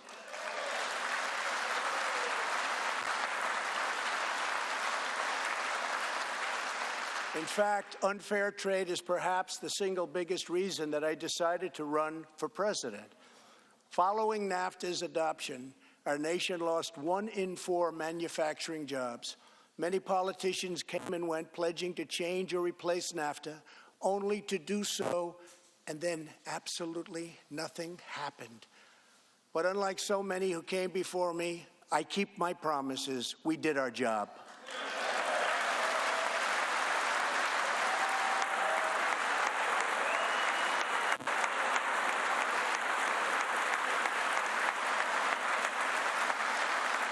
Six days ago, I replaced NAFTA and signed the brand new U.S.-Mexico-Canada agreement into law.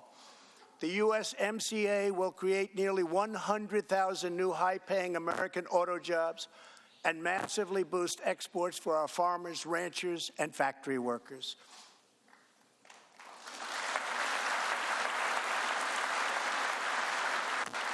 It will also bring trade with Mexico and Canada to a much higher level, but also to be a much greater degree of fairness and reciprocity. We will have that fairness and reciprocity, and I say that finally because it's been many, many years that we were treated fairly on trade. This is the first major trade deal in many years to earn the strong backing of America's labor unions. I also promised our citizens that I would impose tariffs to confront China's massive theft of America's jobs. Our strategy has worked. Days ago, we signed the groundbreaking new agreement with China that will defend our workers, protect our intellectual property, bring billions and billions of dollars into our treasury, and open vast new markets for products made and grown right here in the USA.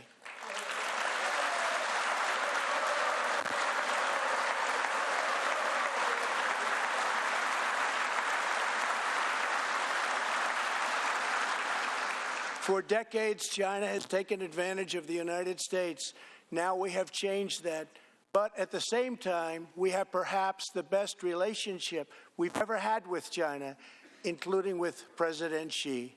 They respect what we've done because, quite frankly, they could never really believe that they were able to get away with what they were doing year after year, decade after decade, without someone in our country stepping up and saying, "That's enough."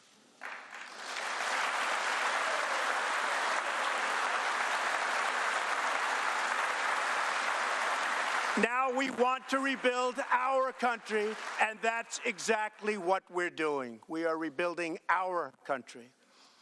As we restore American leadership throughout the world, we are once again standing up for freedom in our hemisphere. That's why my administration reversed the failing policies of the previous administration on Cuba.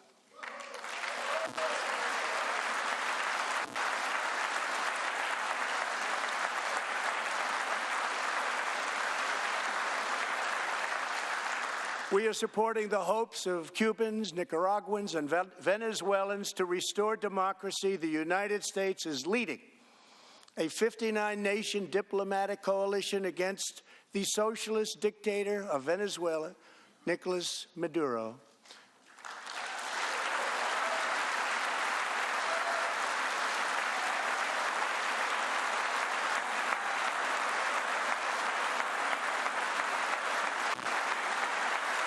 Maduro is an illegitimate ruler, a tyrant who brutalizes his people, but Maduro's grip on tyranny will be smashed and broken. Here this evening is a very brave man who carries with him the hopes, dreams, and aspirations of all Venezuelans. Joining us in the gallery is the true and legitimate president of Venezuela, Juan Guaido. Mr. President, please take this message back to your family.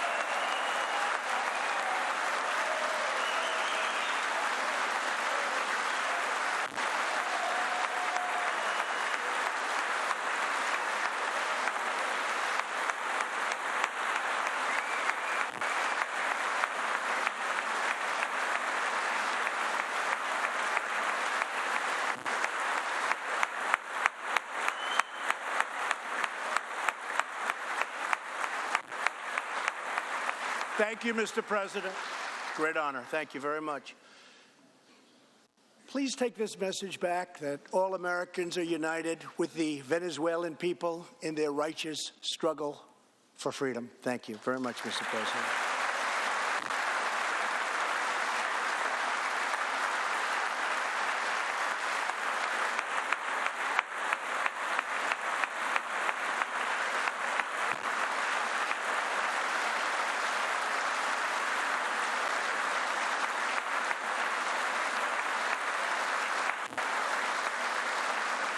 Thank you very much. Socialism destroys nations, but always remember, freedom unifies the soul.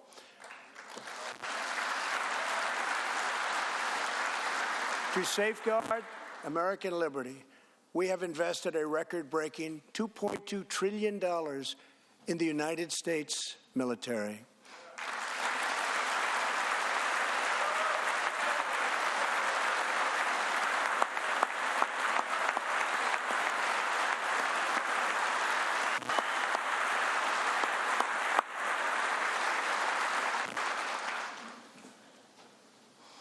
We have purchased the finest planes, missiles, rockets, ships, and every other form of military equipment, and it's all made right here in the USA.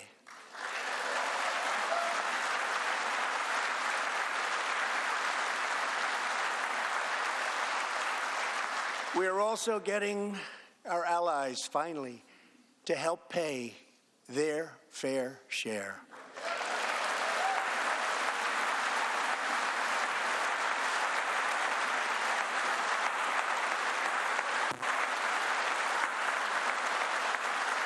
I have raised contributions from other NATO members by more than $400 billion, and the number of allies meeting their minimum obligations has more than doubled.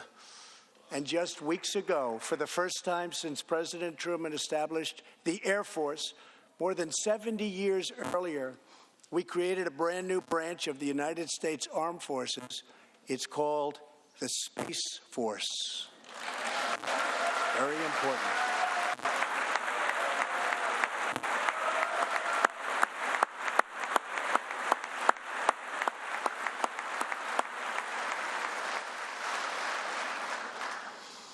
In the gallery tonight, we have a young gentleman, and what he wants so badly, 13 years old, Ian Lawnfay.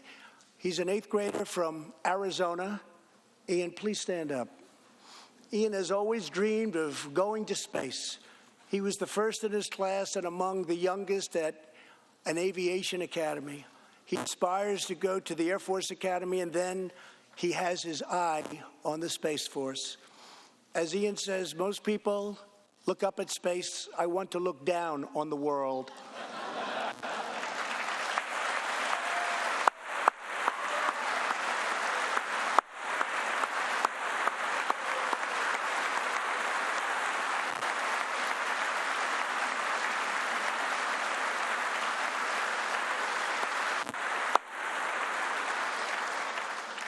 But sitting behind Ian tonight is his greatest hero of them all. Charles Mcgee was born in Cleveland, Ohio, 1 century ago. Charles is one of the last surviving Tuskegee Airmen. the first black fighter pilots, and he also happens to be Ian's great-grandfather.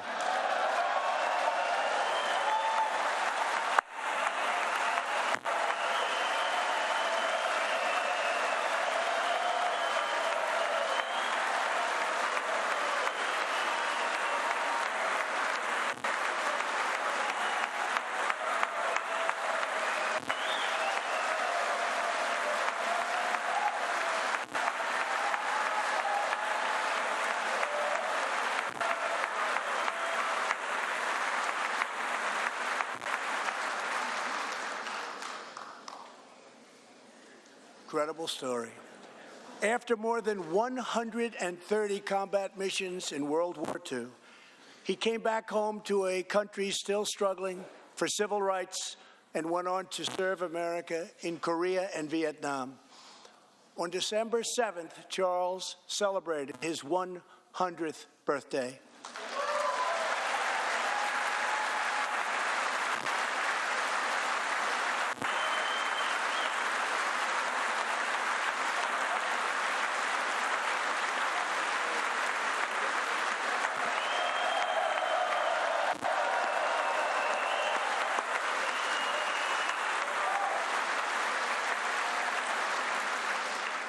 A few weeks ago, I signed a bill promoting Charles Mcgee to Brigadier General, and earlier today, I pinned the stars on his shoulders in the Oval Office.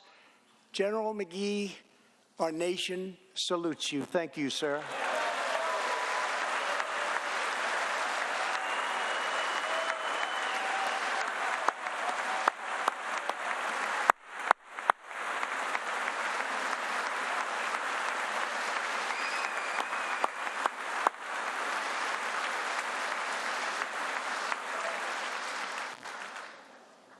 From the Pilgrims to the founders, from the soldiers at Valley Forge to the marchers at Selma, and from President Lincoln to the Reverend Martin Luther King, Americans have always rejected limits on our children's future. Members of Congress, we must never forget that the only victories that matter in Washington are victories that deliver for the American people.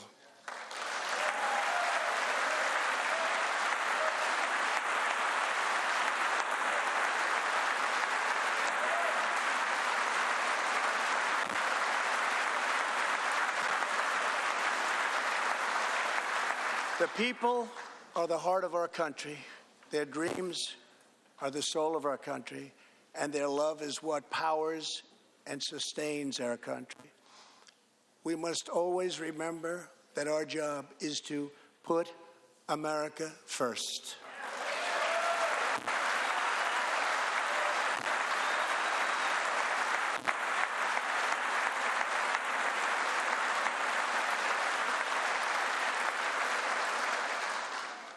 The next step forward in building an inclusive society is making sure that every young American gets a great education and the opportunity to achieve the American dream.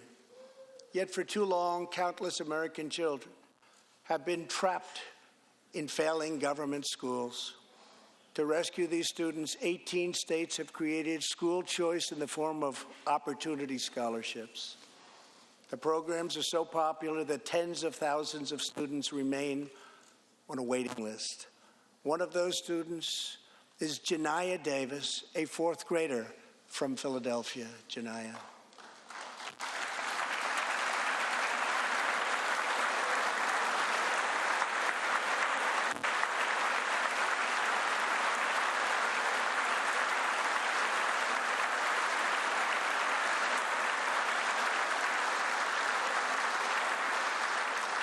Janiyah's mom, Stephanie, is a single parent. She would do anything to give her daughter a better future. But last year, that future was put further out of reach when Pennsylvania's governor vetoed legislation to expand school choice to 50,000 children. Janiyah and Stephanie are in the gallery. Stephanie, thank you so much for being here with your beautiful daughter. Thank you very much.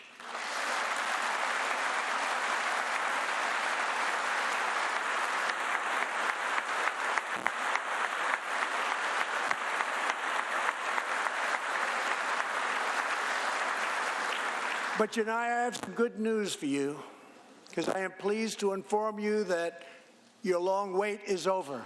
I can proudly announce tonight that an Opportunity Scholarship has become available. It's going to you, and you will soon be heading to the school of your choice.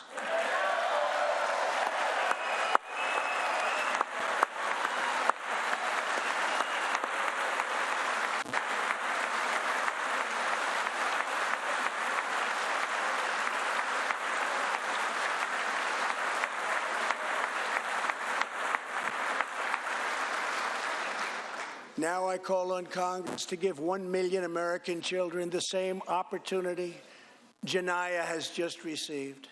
Pass the Education Freedom Scholarships and Opportunities Act, because no parent should be forced to send their child to a failing government school.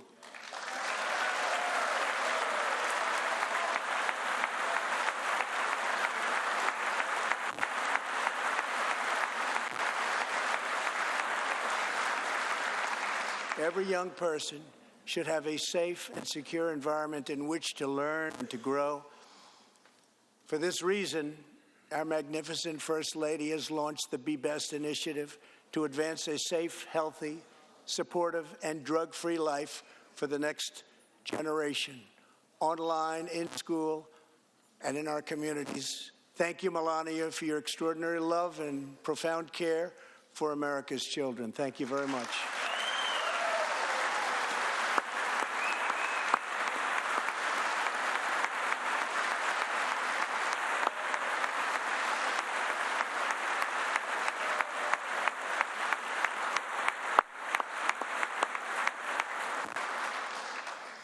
My administration is determined to give our citizens the opportunities they need, regardless of age or background. Through our pledge to American workers, over 400 companies will also provide new jobs and education opportunities to almost 15 million Americans. My budget also contains an exciting vision for our nation's high schools. Tonight, I ask Congress to support our students and back my plan to offer vocational and technical education in every single high school in America.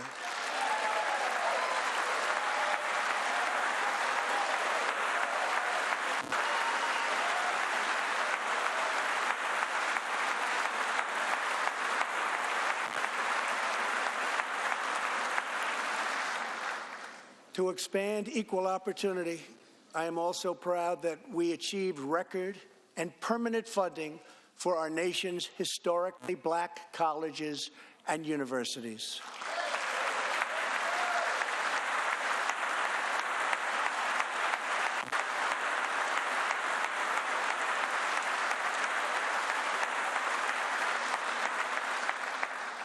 A good life for American families also requires the most affordable, innovative, and high-quality health care system on earth. Before I took office, health insurance premiums had more than doubled in just 5 years. I moved quickly to provide affordable alternatives. Our new plans are up to 60% less expensive and better.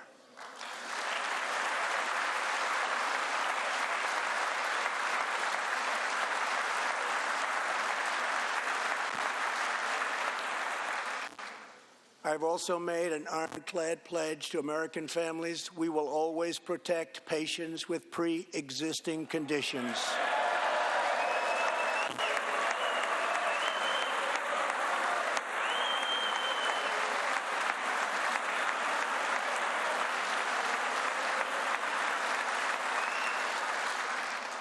And we will always protect your Medicare, and we will always protect your Social Security, always.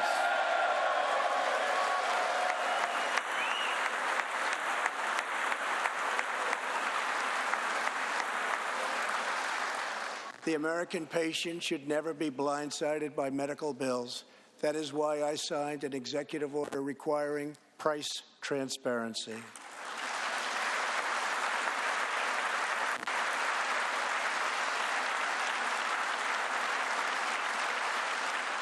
Many experts believe that transparency, which will go into full effect at the beginning of next year will be even bigger than health care reform.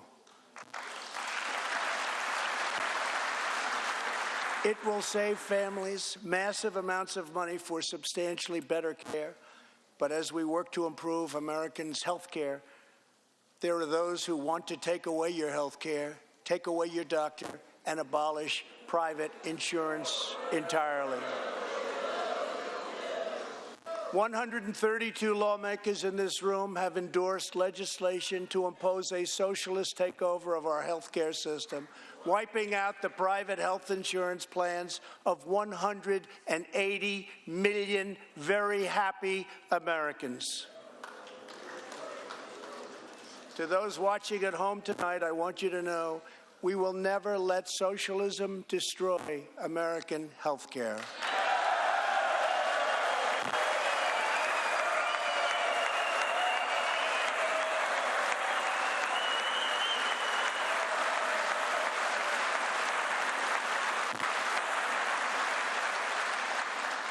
Over 130 legislators in this chamber have endorsed legislation that would bankrupt our nation by providing free taxpayer-funded health care to millions of illegal aliens, forcing taxpayers to subsidize free care for anyone in the world who unlawfully crosses our borders. These proposals would raid the Medicare benefits of our seniors and that our seniors depend on, while acting as a powerful lure for illegal immigration. That is what is happening in California and other states. Their systems are totally out of control, costing taxpayers vast and unaffordable amounts of money. If forcing American taxpayers to provide unlimited free health care to illegal aliens sounds fair to you, then stand with the radical left. But if you believe that we should defend American patients and American seniors, then stand with me and pass legislation to prohibit free government health care for illegal aliens.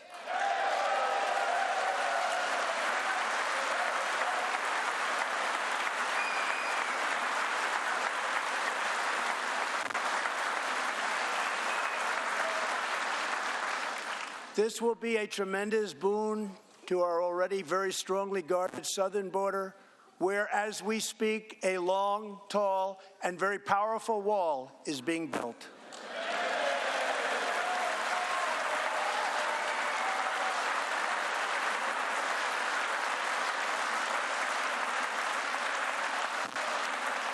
We have now completed over 100 miles and have over 500 miles fully completed in a very short period of time. Early next year, we will have substantially more than 500 miles completed. My administration is also taking on the big pharmaceutical companies. We have approved a record number of affordable generic drugs, and medicines are being approved by the FDA at a faster clip than ever before.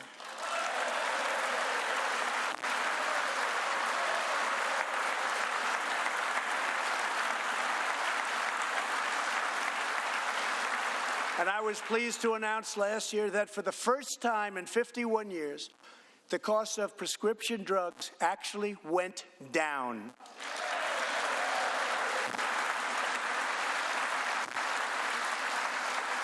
And working together, Congress can reduce drug prices substantially from current levels.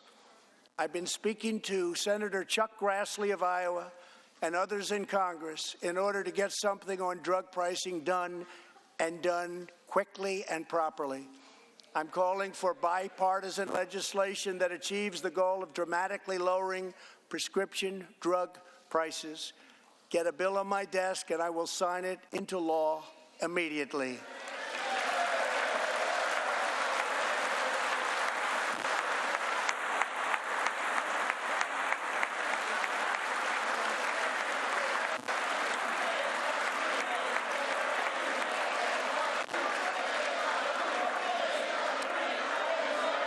With unyielding commitment, we are curbing the opioid epidemic. Drug overdose deaths declined for the first time in nearly 30 years. Among the states hardest hit, Ohio is down 22%, Pennsylvania is down 18%, Wisconsin is down 10%, and we will not quit until we have beaten the opioid epidemic once and for all.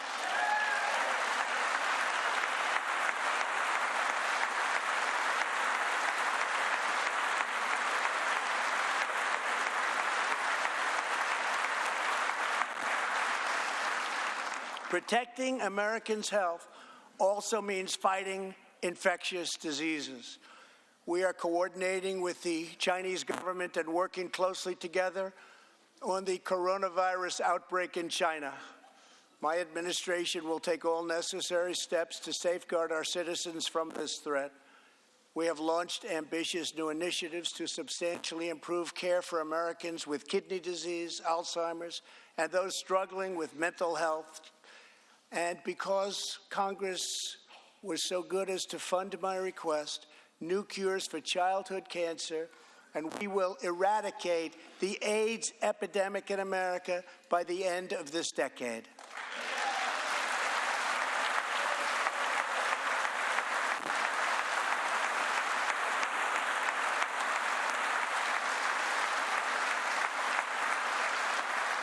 Almost every American family knows the pain when a loved one is diagnosed with a serious illness. Here tonight is a special man, beloved by millions of Americans, who just received a stage 4 advanced cancer diagnosis. This is not good news, but what is good news is that he is the greatest fighter and winner that you will ever meet. Rush Limbaugh, thank you for your decades of tireless devotion to our country.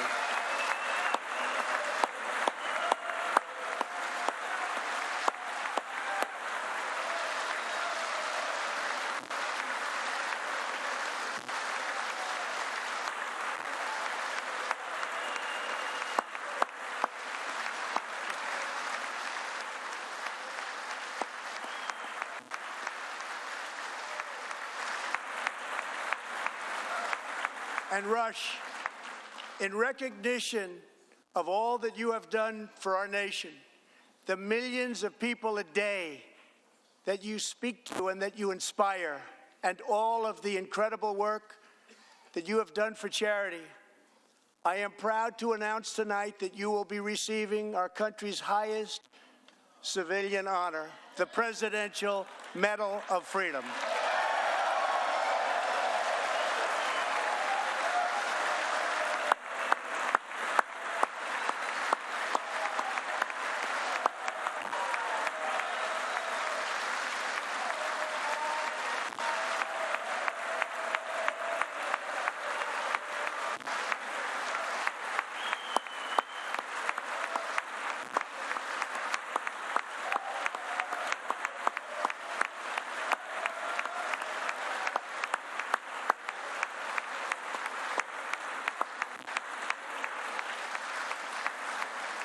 I will now ask the First Lady of the United States to present you with the honor, please.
Rush and Catherine, congratulations.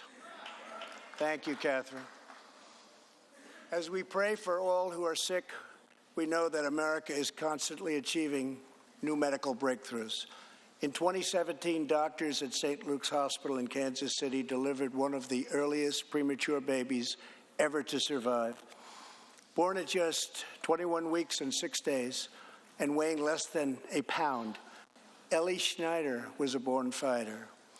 Through the skill of her doctors and the prayers of her parents, little Ellie kept on winning the battle of life.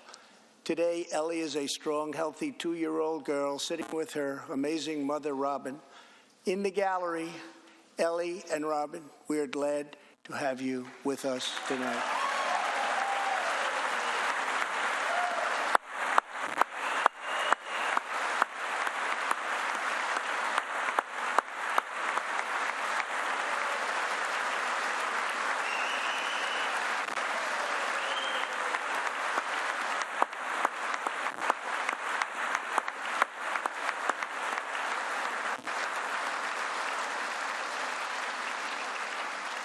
Ellie reminds us that every child is a miracle of life.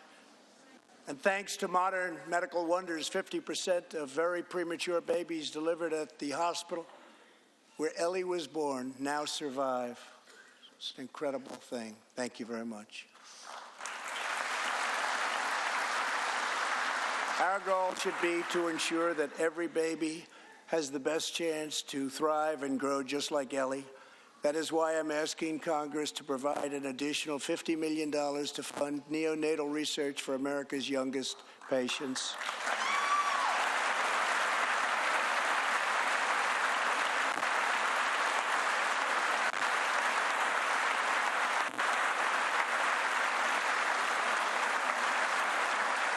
That is why I'm also calling upon members of Congress here tonight to pass legislation finally banning the late-term abortion of babies.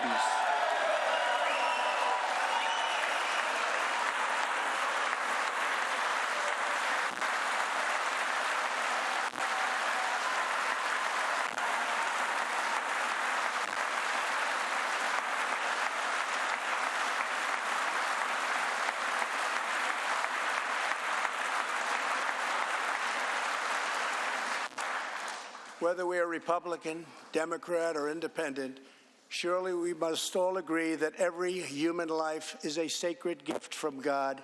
As we support America's moms and dads, I was recently proud to sign the law providing new parents in the federal workforce paid family leave, serving as a model for the rest of the country.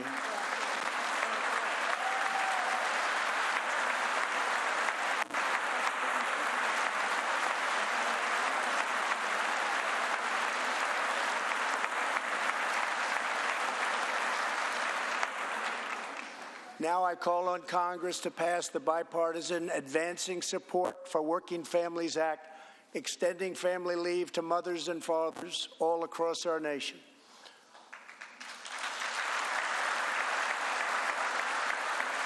$40 million American families have an average $2,200 extra thanks to our child tax credit.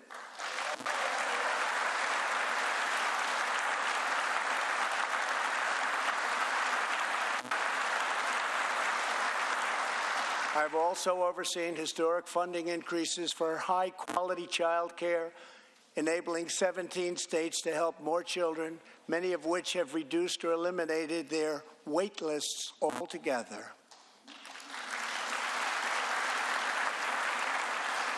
And I sent Congress a plan with a vision to further expand access to high-quality child care and urge you to act immediately.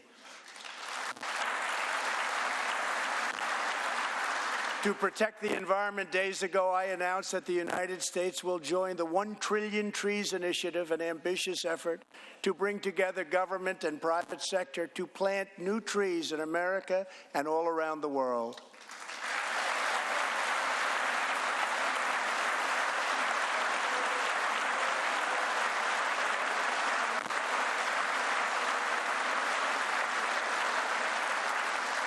We must also rebuild America's infrastructure.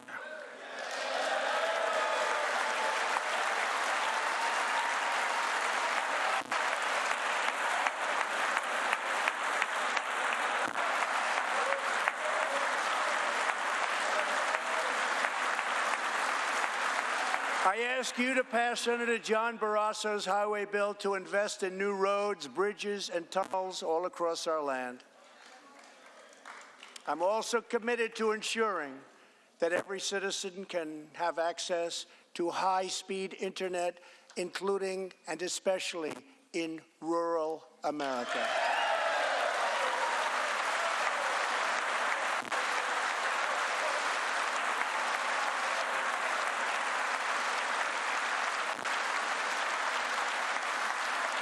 A better tomorrow for all Americans also requires us to keep America safe.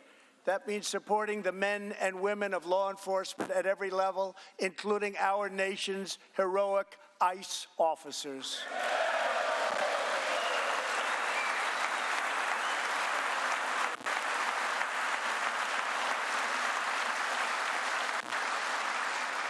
Last year, our brave ICE officers arrested more than 120,000 criminal aliens charged with nearly 10,000 burglaries, 5,000 sexual assaults, 45,000 violent assaults, and 2,000 murders. Tragically, there are many cities in America where radical politicians have chosen to provide sanctuary for these criminal illegal aliens. In sanctuary cities, local officials order police to release dangerous criminal aliens to prey upon the public instead of handing them over to ICE to be safely removed. Just 29 days ago, a criminal alien freed by the sanctuary city of New York was charged with the brutal rape and murder of a 92-year-old woman. The killer had been previously arrested for assault, but under New York sanctuary policies, he was set free. If the city had honored ICE's detainer request, his victim would still be alive today. The state of California passed an outrageous law declaring their whole state to be a sanctuary for criminal illegal immigrants, a very terrible sanctuary with catastrophic results. Here is just one tragic example. In December 2018, California police detained an illegal alien with 5 prior arrests, including convictions for robbery and assault. But as required by California's sanctuary law, local authorities released him.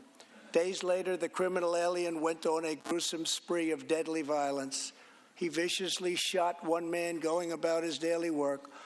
He approached a woman sitting in her car and shot her in the arm and in the chest. He walked into a convenience store and wildly fired his weapon. He hijacked a truck and smashed into vehicles, critically injuring innocent victims. One of the victims is a terrible, terrible situation. Died, 51-year-old American named Rocky Jones. Rocky was at a gas station when this vile criminal fired 8 bullets at him from close range, murdering him in cold blood. Rocky left behind a devoted family, including his brothers, who loved him more than anything else in the world. One of his grieving brothers is here with us tonight.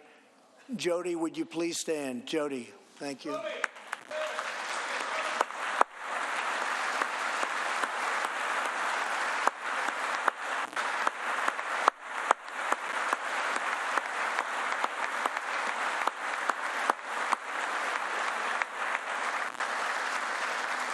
Jody, our hearts weep for your loss, and we will not rest until you have justice. Senator Tom Tillis has introduced legislation to allow Americans like Jody to sue sanctuary cities and states when a loved one is hurt or killed as a result of these deadly practices.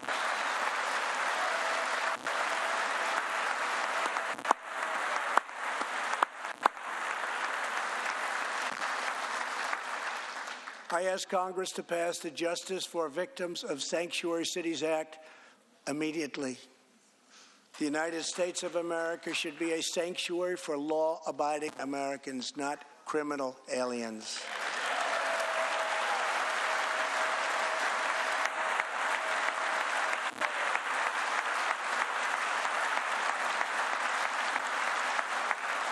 In the last 3 years, ICE has arrested over 5,000 wicked human traffickers, and I have signed 9 pieces of legislation to stamp out the menace of human trafficking domestically and all around the globe.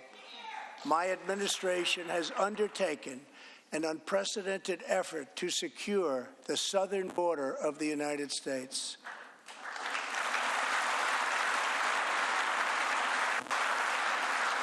Before I came into office, if you showed up illegally on our southern border and were arrested, you were simply released and allowed into our country, never to be seen again. My administration has ended catch and release.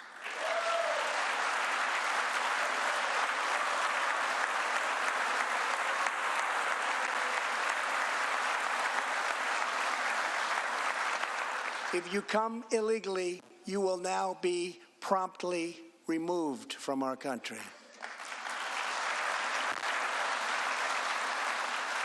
Very importantly, we entered into historic cooperation agreements with the governments of Mexico, Honduras, El Salvador, and Guatemala. As a result of our unprecedented efforts, illegal crossings are down 75% since May, dropping 8 straight months in a row.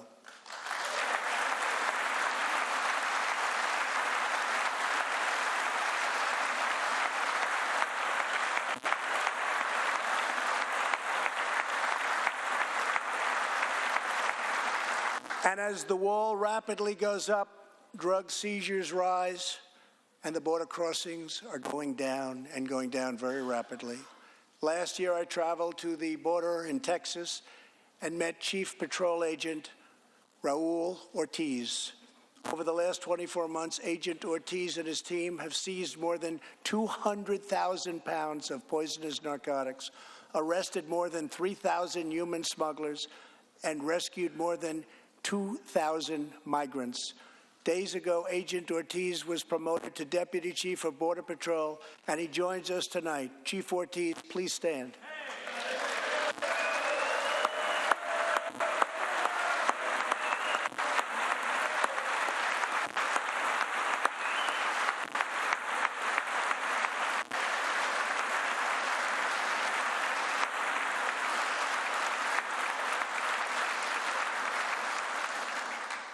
A grateful nation thanks you and all of the heroes of Border Patrol and ICE. Thank you very much. Thank you. To build on these historic gains, we are working on legislation to replace our outdated and randomized immigration system with one based on merit, welcoming those who follow the rules, contribute to our economy, support themselves financially, and uphold our values.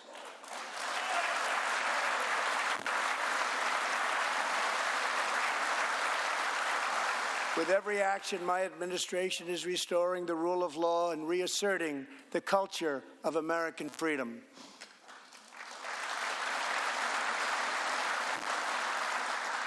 Working with Senate Majority Leader Mitch McConnell, thank you, Mitch, and his colleagues in the Senate, we have confirmed a record number of 187 new federal judges to uphold our Constitution as written. This includes 2 brilliant new Supreme Court justices, Neil Gorsuch and Brett Kavanaugh. Thank you.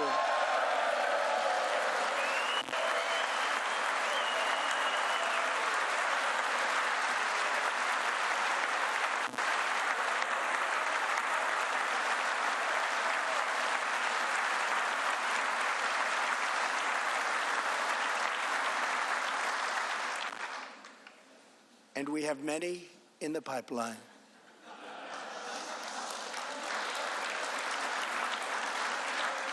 My administration is also defending religious liberty, and that includes the constitutional right to pray in public schools.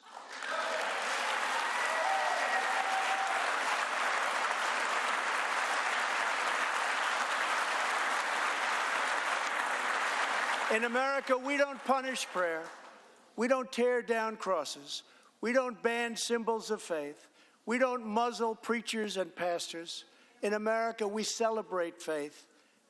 We cherish religion. we lift our voices in prayer and we raise our sights to the glory of God. Just as we believe in the First Amendment, we also believe in another constitutional right that is under siege all across our country. So long as I am president, I will always protect your Second Amendment right to keep and bear arms.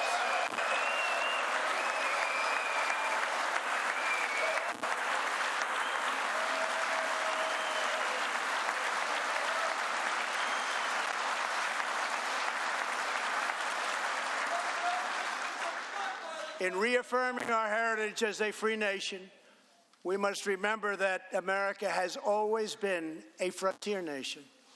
Now we must embrace the next frontier, America's manifest destiny in the stars. I am asking Congress to fully fund the Artemis program to ensure that the next man and the first woman on the moon will be American astronauts, using this as a launching pad to ensure that America is the first nation to plant its flag on Mars.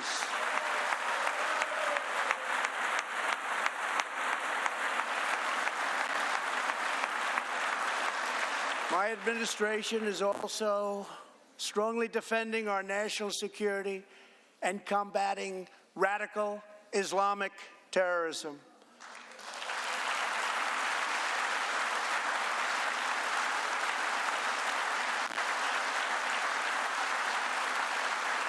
Last week, I announced a groundbreaking plan for peace between Israel and the Palestinians. Recognizing that all past attempts have failed, we must be determined and creative in order to stabilize the region and give millions of young people the chance to realize a better future. 3 years ago, the barbarians of ISIS held over 20,000 square miles of territory in Iraq and Syria. Today, the ISIS territorial caliphate has been 100% destroyed, and the founder and leader of ISIS, the bloodthirsty killer known as al-Baghdadi, is dead.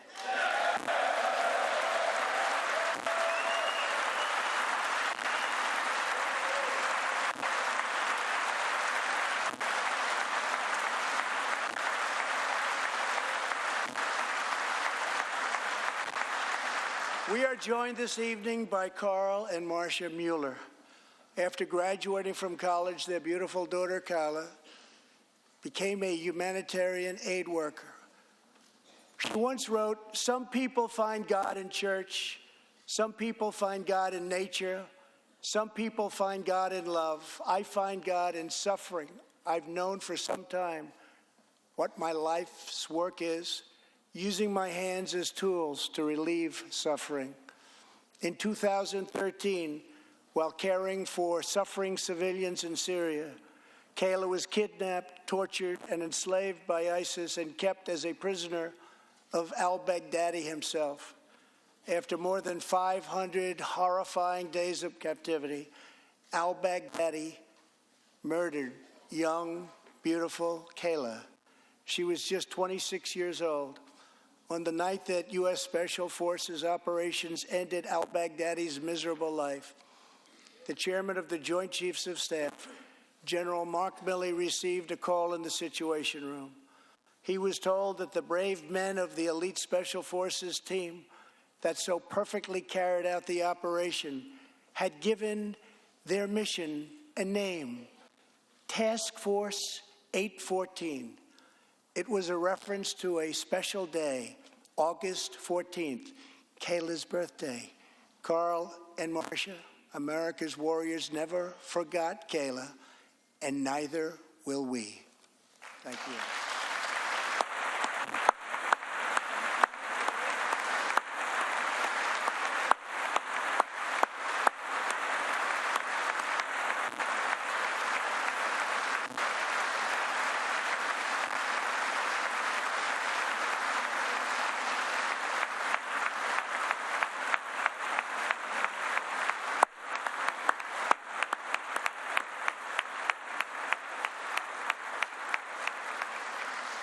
Every day, America's men and women in uniform demonstrate the infinite depth of love that dwells in the human heart. One of these American heroes was Army Staff Sergeant Christopher Hake.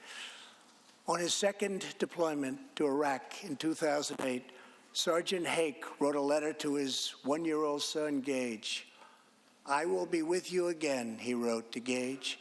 "I will teach you to ride your first bike, build your first sandbox, watch you play sports, and see you have kids also. I love you, son. Take care of your mother. I am always with you, Daddy." On Easter Sunday of 2008, Chris was out on patrol in Baghdad when his Bradley fighting vehicle was hit by a roadside bomb. That night, he made the ultimate sacrifice for our country. Sergeant Hake now rests in eternal glory in Arlington, and his wife, Kelly, is in the gallery tonight, joined by their son, who is now a 13-year-old and doing very, very well. To Kelly and Gage, Chris will live in our hearts forever. He is looking down on you now. Thank you.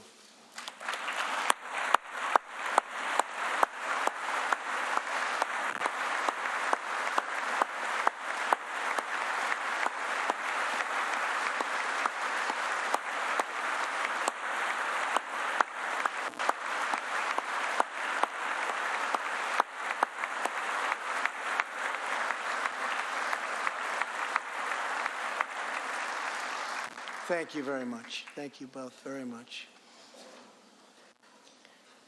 The terrorist responsible for killing Sergeant Hake was Qasem Soleimani, who provided the deadly roadside bomb that took Chris's life. Soleimani was the Iranian regime's most ruthless butcher, a monster who murdered or wounded thousands of American service members in Iraq. As the world's top terrorist, Soleimani orchestrated the deaths of countless men, women, and children. He directed the December assault and went on to assault U.S. forces in Iraq, was actively planning new attacks when we hit him very hard. And that's why last month, at my direction, the U.S. military executed a flawless precision strike that killed Soleimani and terminated his evil reign of terror forever.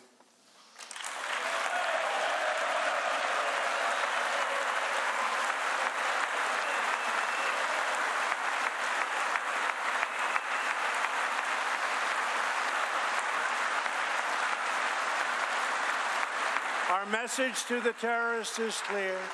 You will never escape American justice. If you attack our citizens, you forfeit your life.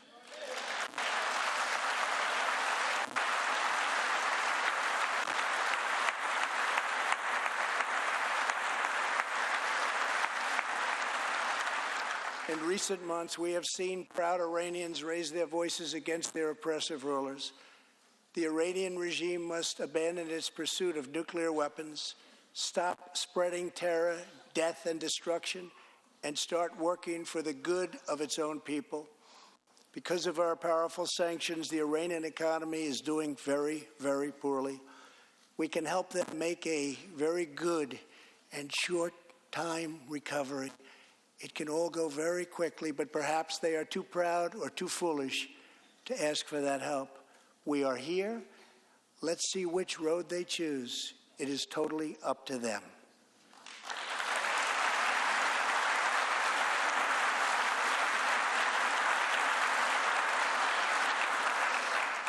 As we defend American lives, we are working to end America's wars in the Middle East. In Afghanistan, the determination and valor of our warfighters has allowed us to make tremendous progress, and peace talks are now underway. I am not looking to kill hundreds of thousands of people in Afghanistan, many of them totally innocent. It is also not our function to serve other nations as law enforcement agencies. These are warfighters that we have, the best in the world, and they either want to fight to win or not fight at all. We are working to finally end America's longest war and bring our troops back home.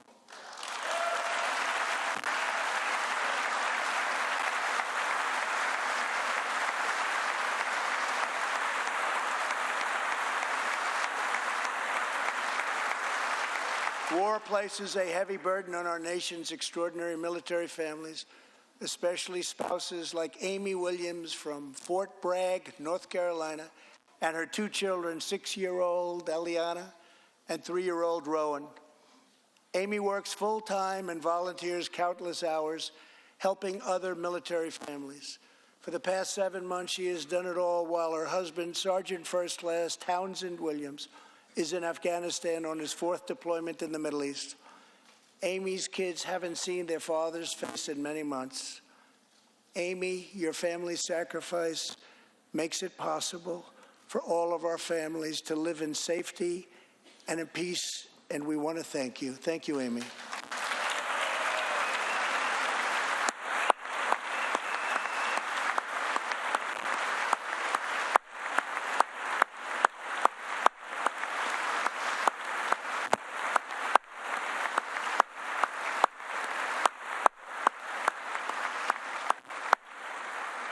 But Amy, there is one more thing. Tonight we have a very special surprise. I am thrilled to inform you that your husband is back from deployment. He is here with us tonight, and we couldn't keep him waiting any longer.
Welcome home, Sergeant Williams. Thank you very much. As the world bears witness tonight, America is a land of heroes. This is a place where greatness is born, where destinies are forged, and where legends come to life. This is the home of Thomas Edison and Teddy Roosevelt, of many great generals, including Washington, Pershing, Patton, and MacArthur.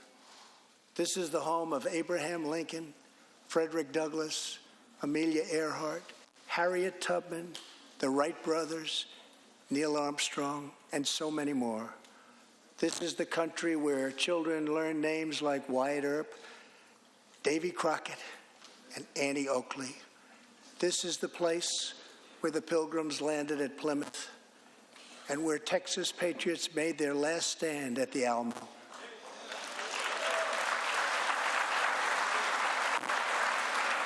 The beautiful, beautiful Alamo.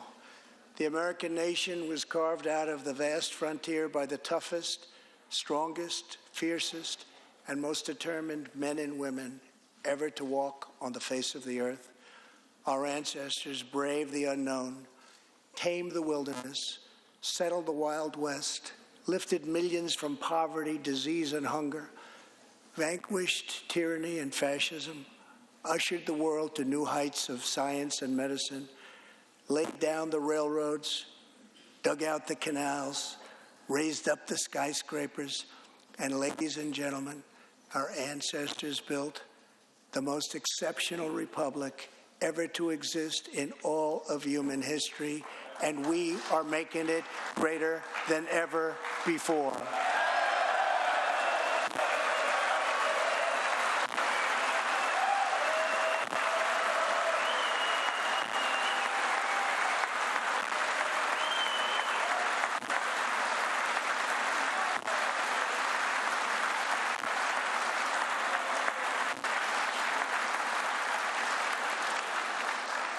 This is our glorious and magnificent inheritance. We are Americans. We are pioneers. We are the pathfinders. We settled the new world. We built the modern world. And we changed history forever by embracing the eternal truth that everyone is made equal by the hand of Almighty God.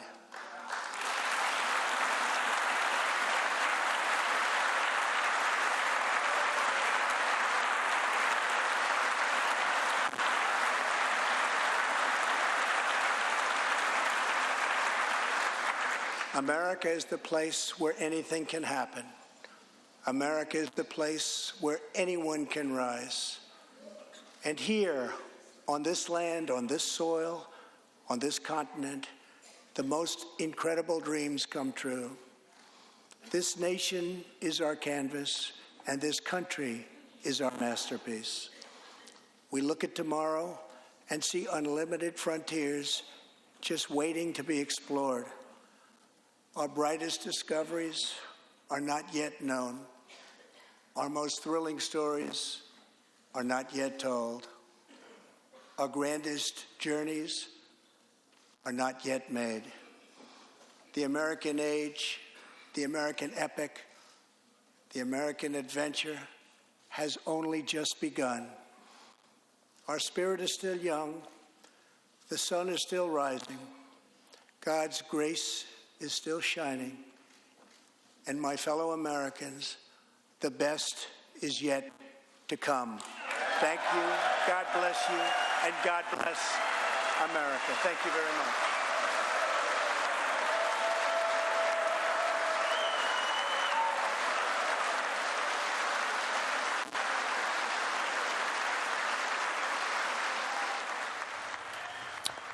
Well, there you have it. We'll watch the president as he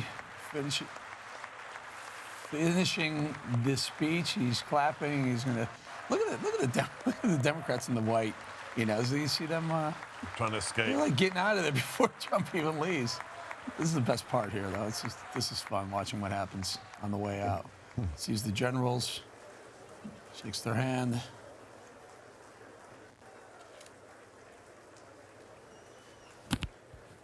Yeah, there you go. There's Pompeo. Look at them. Look, Democrats bolted out. Look at the right side over there. Okay, gone. Louis Gohmert in the back there. Gets a handshake, of course. Let's see who that is.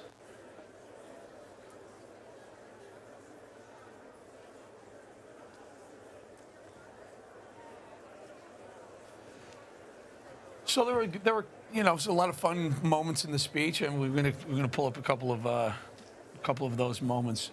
Bill O'Reilly's going to join us as soon as we can get him.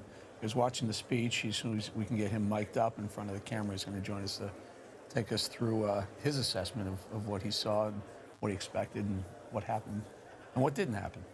Nancy Pelosi, the handshake. I'm sure I'll ask Bill about this, but handshake gate is going to be one of the things that are all over the news tomorrow. I mean, Stu pointed out that he didn't shake Vice President Pence's hand either, did he? He didn't, and if you watched it, as I did, in slow motion while listening to this a little bit, there is a moment when he looks away just as she's reaching out the hand. It's possible he didn't see it. Yeah, it may have been an awkward, you know, one of those. I kind of want to believe it was a troll, but I don't know. He is a germ freak, too. I mean, I'm telling you, he is a germ. There are a lot of times he won't shake a hand. He'll give a fist bump or nothing at all sometimes. But there is something that did happen that isn't a question, isn't an accident. It is a requirement of the Speaker at the State of the Union to introduce the incumbent president by saying, I have the high honor and distinct privilege to introduce the President of the United States. And she did not do that this year. She may have, and again, that came right after maybe the handshake snubs. It may have been a last-minute edit on her point. Let's leave that little part out. But it shows respect. I mean, you're in the people's house there. You're the Speaker of the House. You represent half the country, right? She represents one district. Well, I know she represents one district. But as the Speaker of the House, happens to be the Speaker. Because there's no more power than one district. You know, I'm not sure it's a requirement. I think it's tradition. rather than she's done it before, and she didn't do it this time. So it's a message. Whatever Yeah, it is, clearly a message. It's a message. I'll give you that. I'll give you that. Absolutely. Just control. Just let me know if we have Bill or not. Okay. All right. So then let's do this. Guys, what are we doing? We have Bill. There, O'Reilly. Whoa. There's O'Reilly. How you doing, William? I'm glad. Here I am. I'm ready to go. Did you watch the speech there, Bill? No, I was out getting Wendy's. Okay, well, we had Chick-fil-A in here. I just want to let you know that I did not hear a Bill O'Reilly shout-out. I'm starting this interview off with, I was disappointed. I heard many things to the president, not one. Right. You know, you were talking about the Nancy Pelosi thing. If I were President Trump, I wouldn't have made eye contact with her or shaken her hand either. What she did and what she engineered was destructive for the country. The reason he didn't shake Vice President Pence's hand is because he didn't want to do that. That would have been a bigger diss than just turning and going to the speech. But I don't blame President Trump for knowing what Nancy Pelosi is up to, because she's not up for looking out for Americans. And that's just my assessment of that. Oh, right. And she did not use the line that's it's tradition. It's been for many years. The Speaker of the House introduces the president with high privilege and distinct honor, the President of the United States. She left that part out. It's just complete disdain for the president. Well, no, I don't think President Trump wanted that. I think both sides just said, hey, he's going to give the speech. You sit there. You have to sit there. If you watch her facial expressions, it was ridiculous. Because that was the best speech Donald Trump has ever given, by far. And Stephen Miller, the man who wrote much of it, although President Trump does go in with his pen, did an excellent job because he did two things. Not only did he promote President Trump, his boss, and the accomplishments of the administration, but each time he did that, he made the opposition look weak. And it was always framed in, yes, I did this, but I had to deal with failure before. If you noticed it, it was all of that. The best example was the ICE, all right, and the socialism. It wasn't an accident the Venezuelan opposition leader was there. He's making an association, Donald Trump is, the Democratic Party and socialism. And that's one of the things he's going to run on. Let me run that side, if you guys don't mind. Slot 142, Gallardo, watch. Joining us in the gallery is the true and legitimate president of Venezuela, Juan Guaido. Mr. President, please take this message back to your homeland.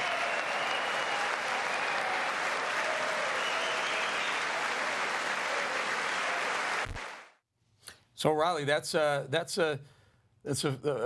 hat tip to the Democrat socialists running for president against him, is it not? Yeah, I mean, there was no other reason for a Venezuelan public official to be in the House of Representatives other than to say subliminally, Bernie Sanders supports socialism. But the whole speech was like that, and that's why it was the best speech that Mr. Trump ever gave.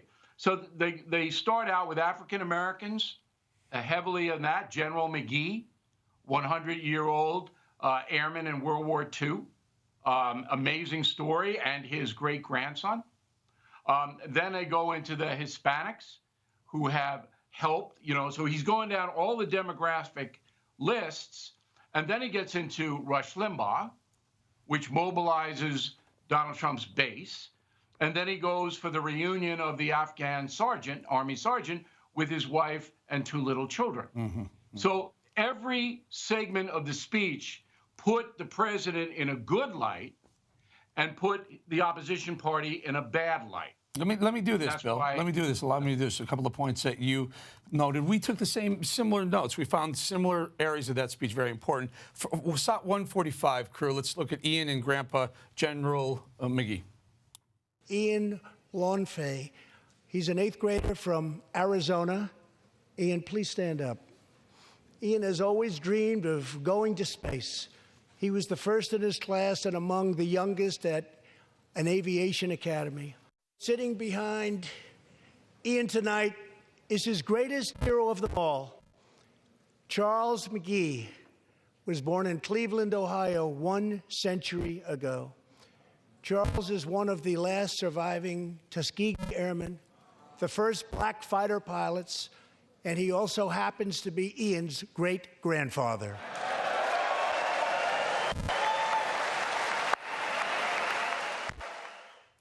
Years old. Wow, what a story. What a compelling story. Amazing moment. Amazing moment. And then he brings in President Trump, a single mom, African-American, and her little daughter, who are trying to get into a private school, and he gets them into the school.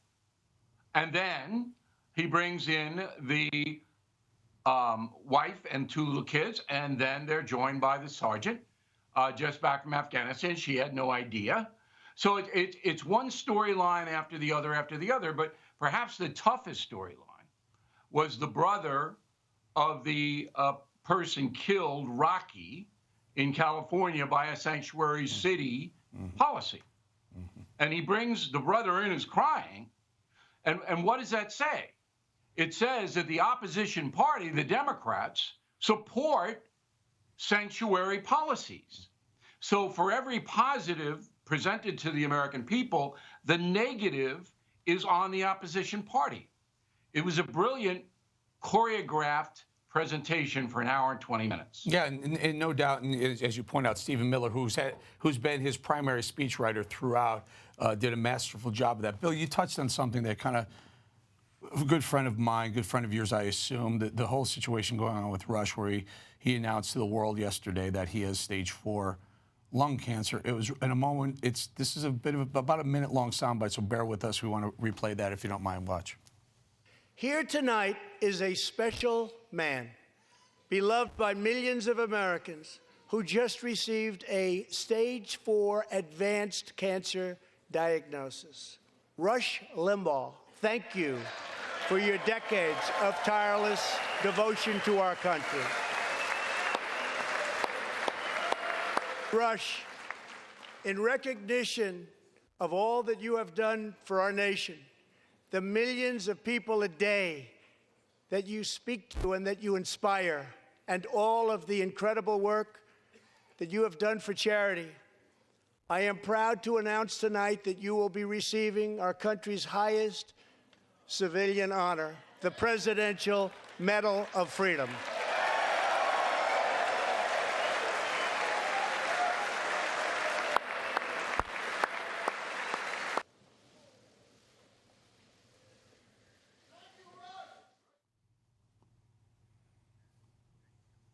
Hey, Bill, tell us, what are your feelings about Rush and earning the Medal of Freedom? I don't know Mr. Limbaugh very well. I met him one time and just chatted briefly with him. Look, whether you agree with Rush Limbaugh's view of life and the country or not, the guy is a pioneer. I mean, he set all of us up beginning in 1988 with this radio program, and he's taken a tremendous amount of abuse, as everybody knows, and he's a tough guy, and he's gotten through it. He speaks from his conscience, I believe. He's not a phony, all right? He is an exemplary example of how freedom of speech should be used, and it's a heartbreaking diagnosis for his family and everybody else who admires Mr. Limbaugh. So the President of the United States bestowing that honor takes away a little bit of the pain. And it's a humanitarian gesture as well as a political gesture. You know, what did he miss anything? Did he, everyone, there were so many people that wanted him to go off script and just nail the Democrats for the witch hunt. He's been dragged under the bus for 3 years. They finally got what they wanted, an impeachment trial, and he wins. Why doesn't he take a victory lap there? Oh, that would have been bad if he had done that. I think he took my advice. I said on BillO'Reilly.com, I said, don't mention the word. Don't marginalize your attackers. Ignore it like it doesn't exist. That's how you handle that. And they did. And that was so smart. You know, he is basically reporting, the president is reporting to us. the citizens on the State of the Union. The State of the Union, part of it is a social civil war. But to get into that would diminish the things that he has accomplished. So he was smart. Now, you asked a good question, Bolling. What did he leave out that he might have been able to include to his benefit? Police. The police in America are under siege by the progressive far left. And he mentioned the ICE agents. Absolutely. But I would have just a little police stuff. I think I saw that. And the other one... I do think I saw a hat tip to law enforcement. I remember a fairly hefty guy in the back and the uppers being recognized as law enforcement. I could be wrong. It may have been a different issue. Maybe I was tweeting. I was... You're so social media savvy, O'Reilly. It's unbelievable. I want to ask you something, though, because while we were doing this, we're waiting to set you up and everything. Where's O'Reilly? He's probably putting some makeup on or something. I think, and I'm seeing this all over Twitter right now, in our control room, think they saw, and I'm not kidding here. This is serious. They think they saw Nancy Pelosi ripping up the speech and tossing it after the speech was over. The physical speech in her hand, ripping it and throwing it out. I believe it was caught on camera. If so, O'Reilly, weigh in. I don't even need a tearing up of the speech by Nancy Pelosi. I will tell you this. At this juncture in history, Nancy Pelosi, Adam Schiff, Gerald Nadler, Bernie Sanders, Ocasio-Cortez, and the other two that were at the speech have ruined the Democratic Party, have made it impossible for fair-minded, thinking Americans to endorse that party. And I believe that in November, unless Donald Trump self-destructs, which is always a possibility, okay, he will be elected not in a landslide, but in a huge way. And if that happens, it will be because of Nancy Pelosi and her far-left policies. What's happened in San Francisco, that's the only campaign ad you need. Just show what's happened because of progressive leadership in that once a jewel of a city. It is now a disgrace. And that's right on Nancy Pelosi. So whether she ripped up the speech or didn't rip up the speech, she has harmed her own party immeasurably. Mr. Bill O'Reilly, it's always a pleasure. By the way, what's your next gig, O'Reilly? You coming here? Blaze? What are you doing? I'm hearing rumors all over the place. What's O'Reilly going to do? I like to keep everybody guessing. We have very successful books, United States of Trump, the latest. We have a radio program syndicated, the O'Reilly Update every day. But Bolling, when you least expect it, I will come and torture you. I used to, remember when I used to fill in for you, Bill, and at the end of every show that I filled in for you, we always sold one of your books, Killing Lincoln, Killing Kennedy, Killing this. I just don't want to read that book that I got to, if you're coming over here, Killing Bolling. That's just something I absolutely refuse to. But I want to tell everybody, watching tonight, I am responsible for Bolling wearing a tie. You are. Never wore a tie. Do you know the story? I said, the guy is not filling in for me unless he wears a tie. Somebody teach him how to tie the knot. I will give you the full story. That's your side of the story. The whole story is this. I'm asked to fill in for you. I go up to Bill Shine's office for the very first time to fill in for Bill O'Reilly, the biggest show in all of cable news, in the history of cable news. We go back and forth. The guests are going to be Paul, whoever the guests are. And he leaves. He says, okay, you can go now. And he goes, are you nervous? I go, hell no, I'm not nervous. I'm ready for this. I'm looking forward to this. I go, one question, tie or no tie? I don't want to wear a tie. I don't wear a tie. Bill Shine goes, no tie. That's your thing. No tie. I get up from the chair to walk out the door. The phone rings. It's freaking O'Reilly saying, if Bolling's filling in for me, he's got to wear a tie. I don't care what else he does. He's got to wear a tie. That's right. You could wear shorts and sandals, but you had to wear the tie. Well, that's just a little decorum on the Factor. A little other inside note that maybe people don't realize about the Factor. See this phone on the desk? O'Reilly's head. If you're going in to be interviewed by O'Reilly, you put your phone on the desk, boom, the head explodes. He went crazy. You couldn't have that dopey machine on the set of The Factor. It was banned. All right. Bill O'Reilly, thank you, my friend. Talk to you soon. All right. Always good to see you, Eric. Thank you. Always good to talk to Bill. And now I believe we have Glenn Beck waiting, patiently waiting. Hey, Glenn, how are you, brother? I'm great. How are you? So here's my question. I just want to say. I'm watching this thing, Glenn, and I'm seeing Democrats. The president goes like this to the military, points to the military. You know, these people risk their lives for every one of us every single day, and the Democrats can't even stand up for that. I will tell you that last year I came and I spent most of my time just watching the reaction of the Congress as they were listening to the president, because that's something you just don't see on television. Nobody is really covering that. They get the cutaways from here and there, but you don't hear the hisses, you don't hear the jeers, you don't hear the laughter, you don't see them turning around mocking. Last year, I thought the president was kind of jovial. He looked at Congress, if you remember, a couple of times he looked over to the left. He was like, "Come on! I mean, you should stand for that." This year, it was very hostile. I felt the Democrats were extraordinarily hostile to him. I wrote a couple of things tomorrow on radio. I'm going to go through all of these notes. But there was gasps with Rush. It was the neonatal hospital.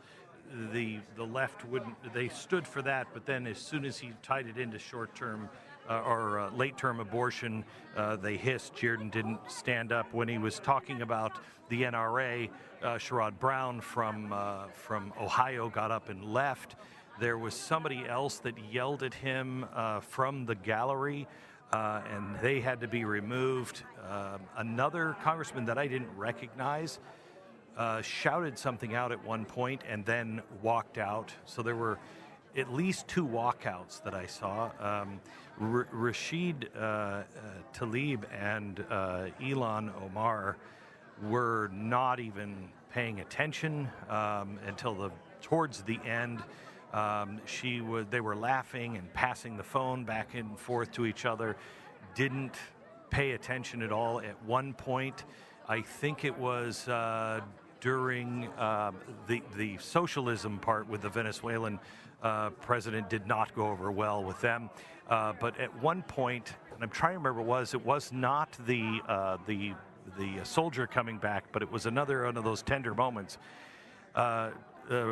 Elon looked up and she was like, "What's this? What's this about?" They were, I thought, really disrespectful, and it shows to me, at least, how far apart these two parties are. They are not on the same page at all. Glenn, so now we have the benefit of a couple minutes here since the speech, and in fact, Nancy Pelosi, Stu grabbed a picture of it, and had people emailing us. Nancy Pelosi did stand up after the speech and tore the physical copy that she had in her hands in half and tossed it. What kind of disrespect does that show, and why wouldn't they censor her for doing something so disrespectful in the chamber? It was different than last year. Last year, like I said, there was still a bit of, that kind of jokey, you're my enemy kind of jokey. It was hostile. If you watch the president, he spoke mostly this way to the camera. He was talking mainly to the Republicans, and then occasionally he would turn this way, but his body language, and rightly so. I don't know if you heard this, but he would ram things through and speak louder at times to try to cover what the left was doing. And every time they jeered him, and I don't know how many of those you heard, but I have them down. I've got tons of notes. Lots of times they jeered him.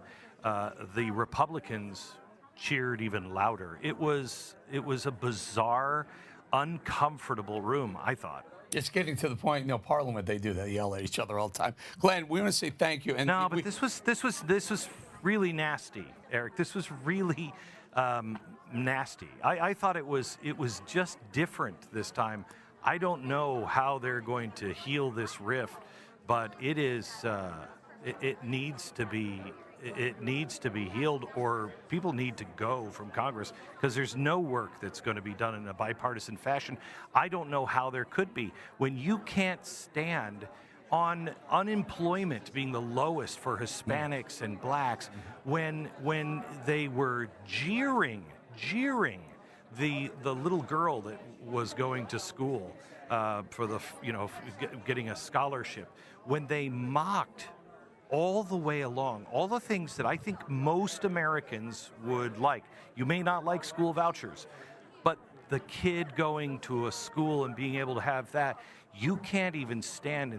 In fact, it's not that you don't stand, it's that you're jeering and mocking it. There were times in this speech that, and I'll go over it on radio tomorrow, but there were times in this speech where they were looking at each other and they were physically angry and yelling like at each other, but about him. There's a wide spread that I have not seen before. Glenn Beck, we're going to say thank you very much. Again, catch Glenn's radio show to get the absolute full rundown of what Glenn was there. He was listening, so you got to check that. Also, Glenn has a Ukrainian special coming up. Stu, tell us a little bit about that special, if you don't mind. The final piece, when is that? Final piece, it's Thursday night. It's going to be on YouTube, BlazeTV. It is, Glenn's done a series, I think, of 4 of these things now, where he's gone through the Ukraine scandal and what's true, what isn't. This is the final piece, putting this all together and talking about where a bunch of money, over $1 billion, went in Ukraine. It's one of those things I guess you're not allowed to ask about, because apparently Hunter Biden is completely unrelated to the impeachment in any way. Nothing to see here. Yeah, but all those millions of dollars. It's a really, you look into that stuff, it's very interesting. They have all sorts of documents that have never before been seen, so it's going to be interesting. We're going to say thank you to Glenn. And also, let's take it around here, just a little bit of a wrap-up. Sebastian, your final thoughts on all this. I'm sure this ripping up of the speech is going to be a big deal tomorrow. Well, it's kind of redolent of her attitude to the Constitution and the Democrats' attitude to the Constitution. But, I have to second what Bill O'Reilly said. So this was a superbly choreographed speech. The choice of guests, and let's not forget, Border Patrol are law enforcement. So he said, where are the cops? Well, that's a cop for you. He's got a green uniform, but he is law enforcement. And the fact, not only that every choice emphasized the incredible positive policies the president was doing and shamed the left for their rejection of it, it's the negative theater of the left. These people sat down to protest a 9-year-old black girl having access to the school she wants to go to. They sat down when he read the figures for the incredible female employment in our job market. Whose votes does that win, Eric? When you do that, I just don't understand it. Ines.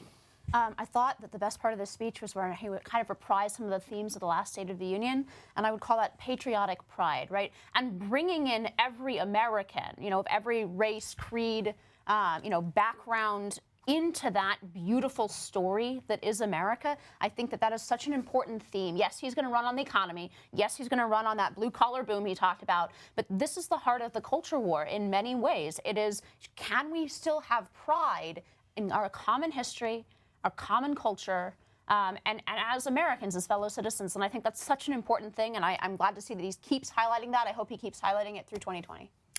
Stu. It's really fascinating to watch. I think one of the most surprising things of the entire Trump presidency to me is that he's just really good at that.